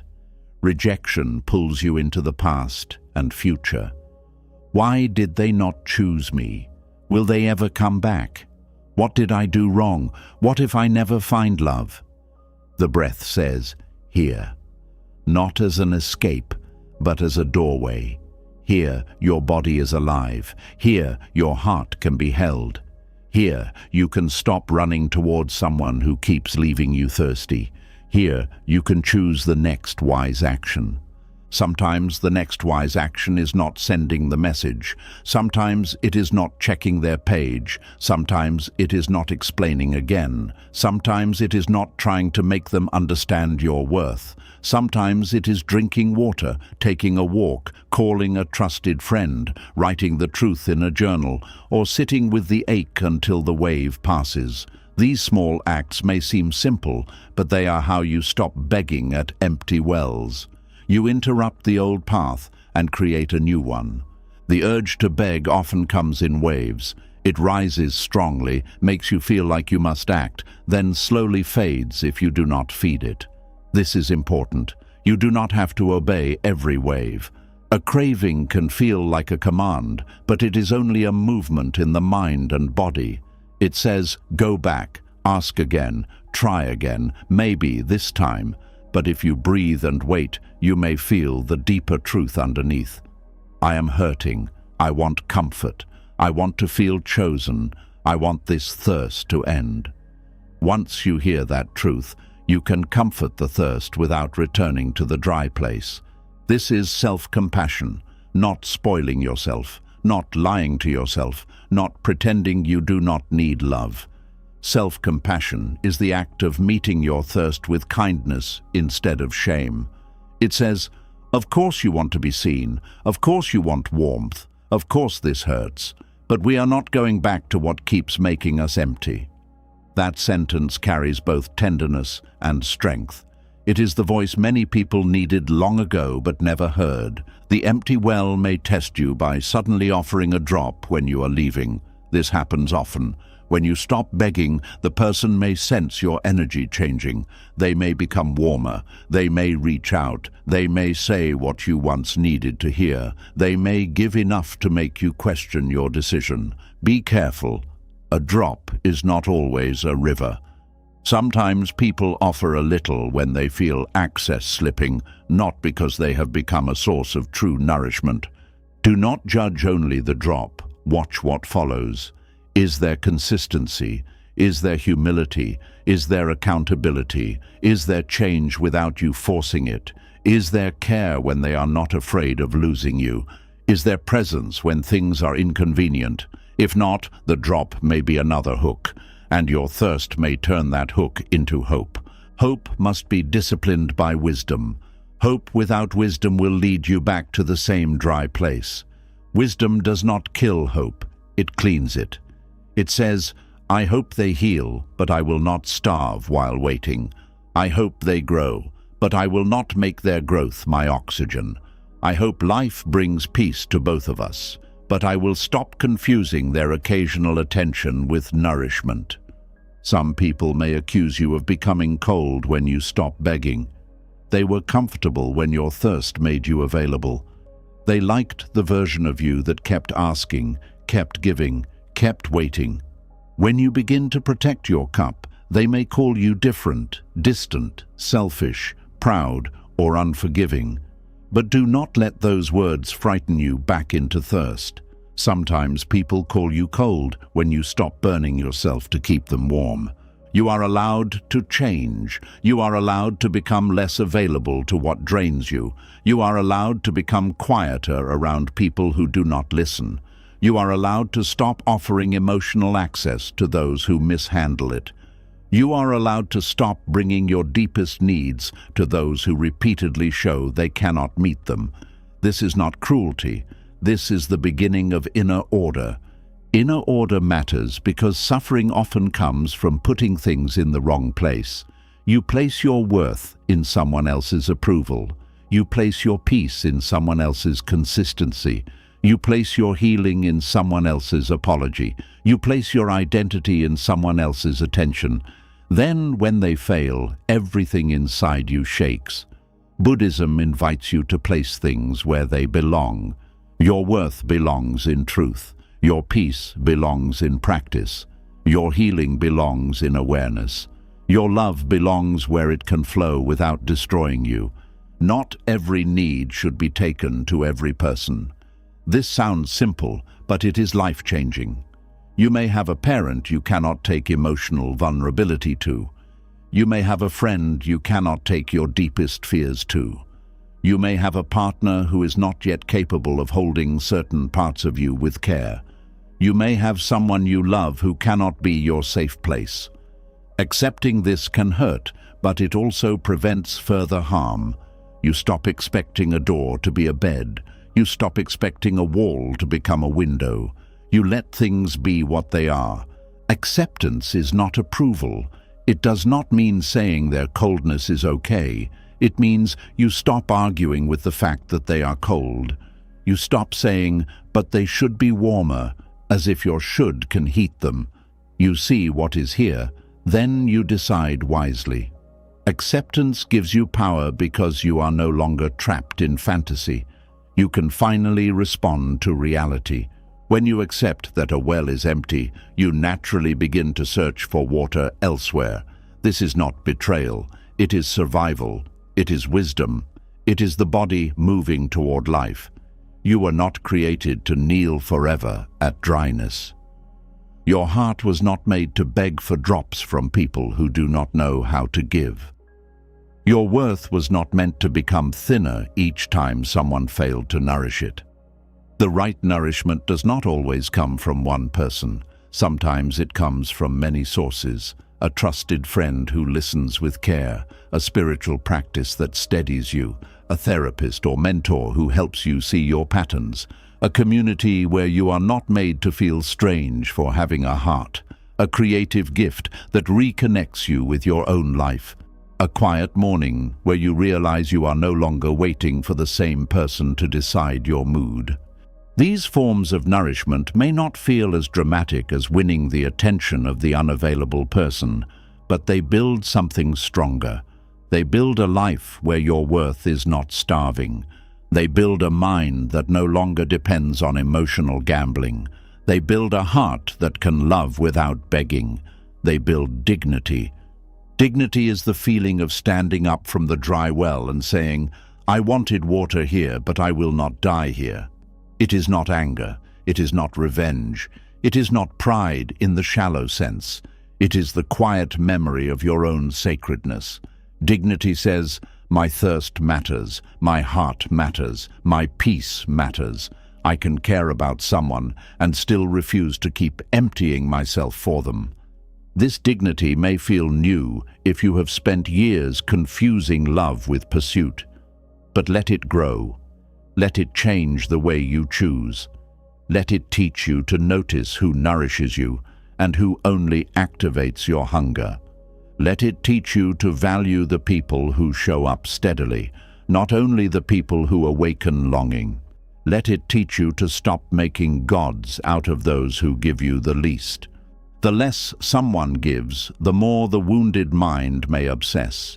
This is because scarcity creates focus. But focus is not proof of love. Obsession is not proof of destiny. Sometimes your mind keeps returning because it is hungry, not because the person is holy.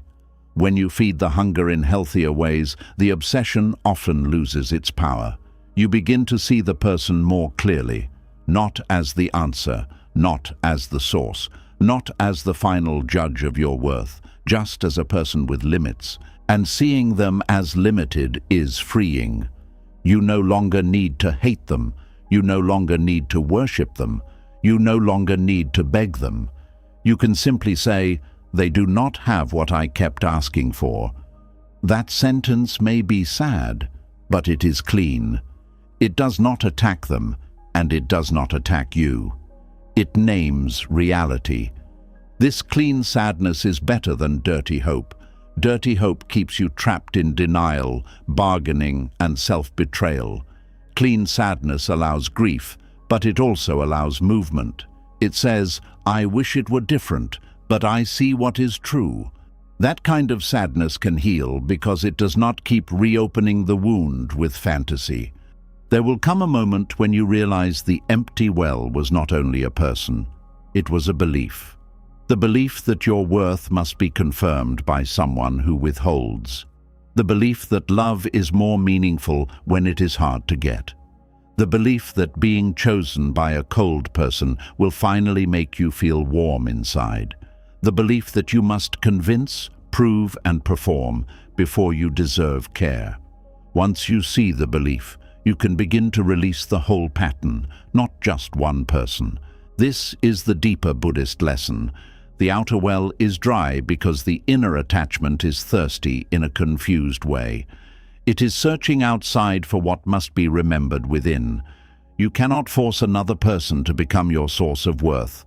Even if they gave you approval today, the thirst would return tomorrow if the root belief remained. You would need another sign, another message, another promise, another proof.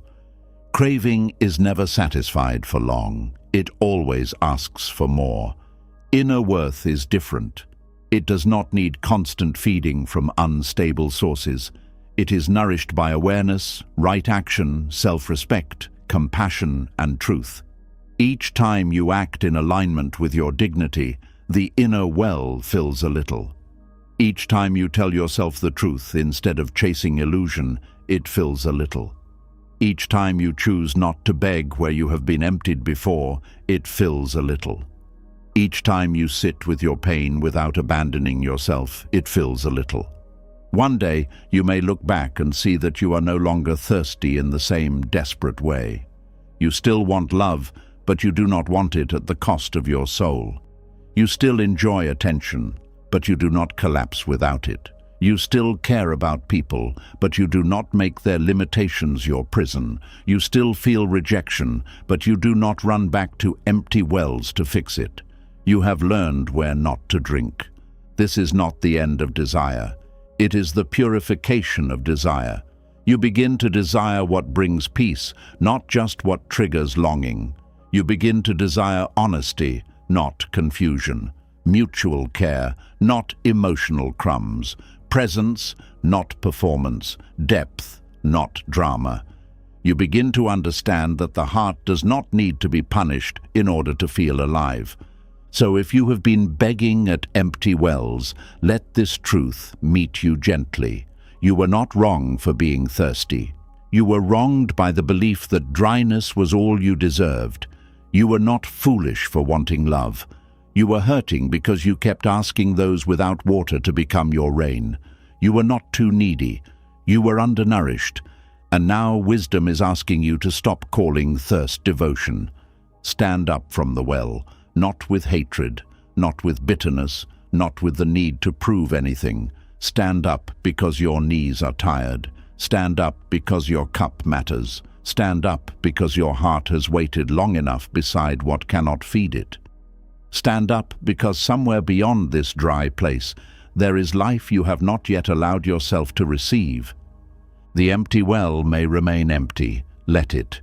You do not have to curse it. You do not have to decorate it. You do not have to keep checking whether water has appeared. You can bow to the lesson and walk toward nourishment. You can say, "This place taught me thirst. Now I will let wisdom teach me where to drink." And as you walk away, you will feel something return. Not all at once, but slowly.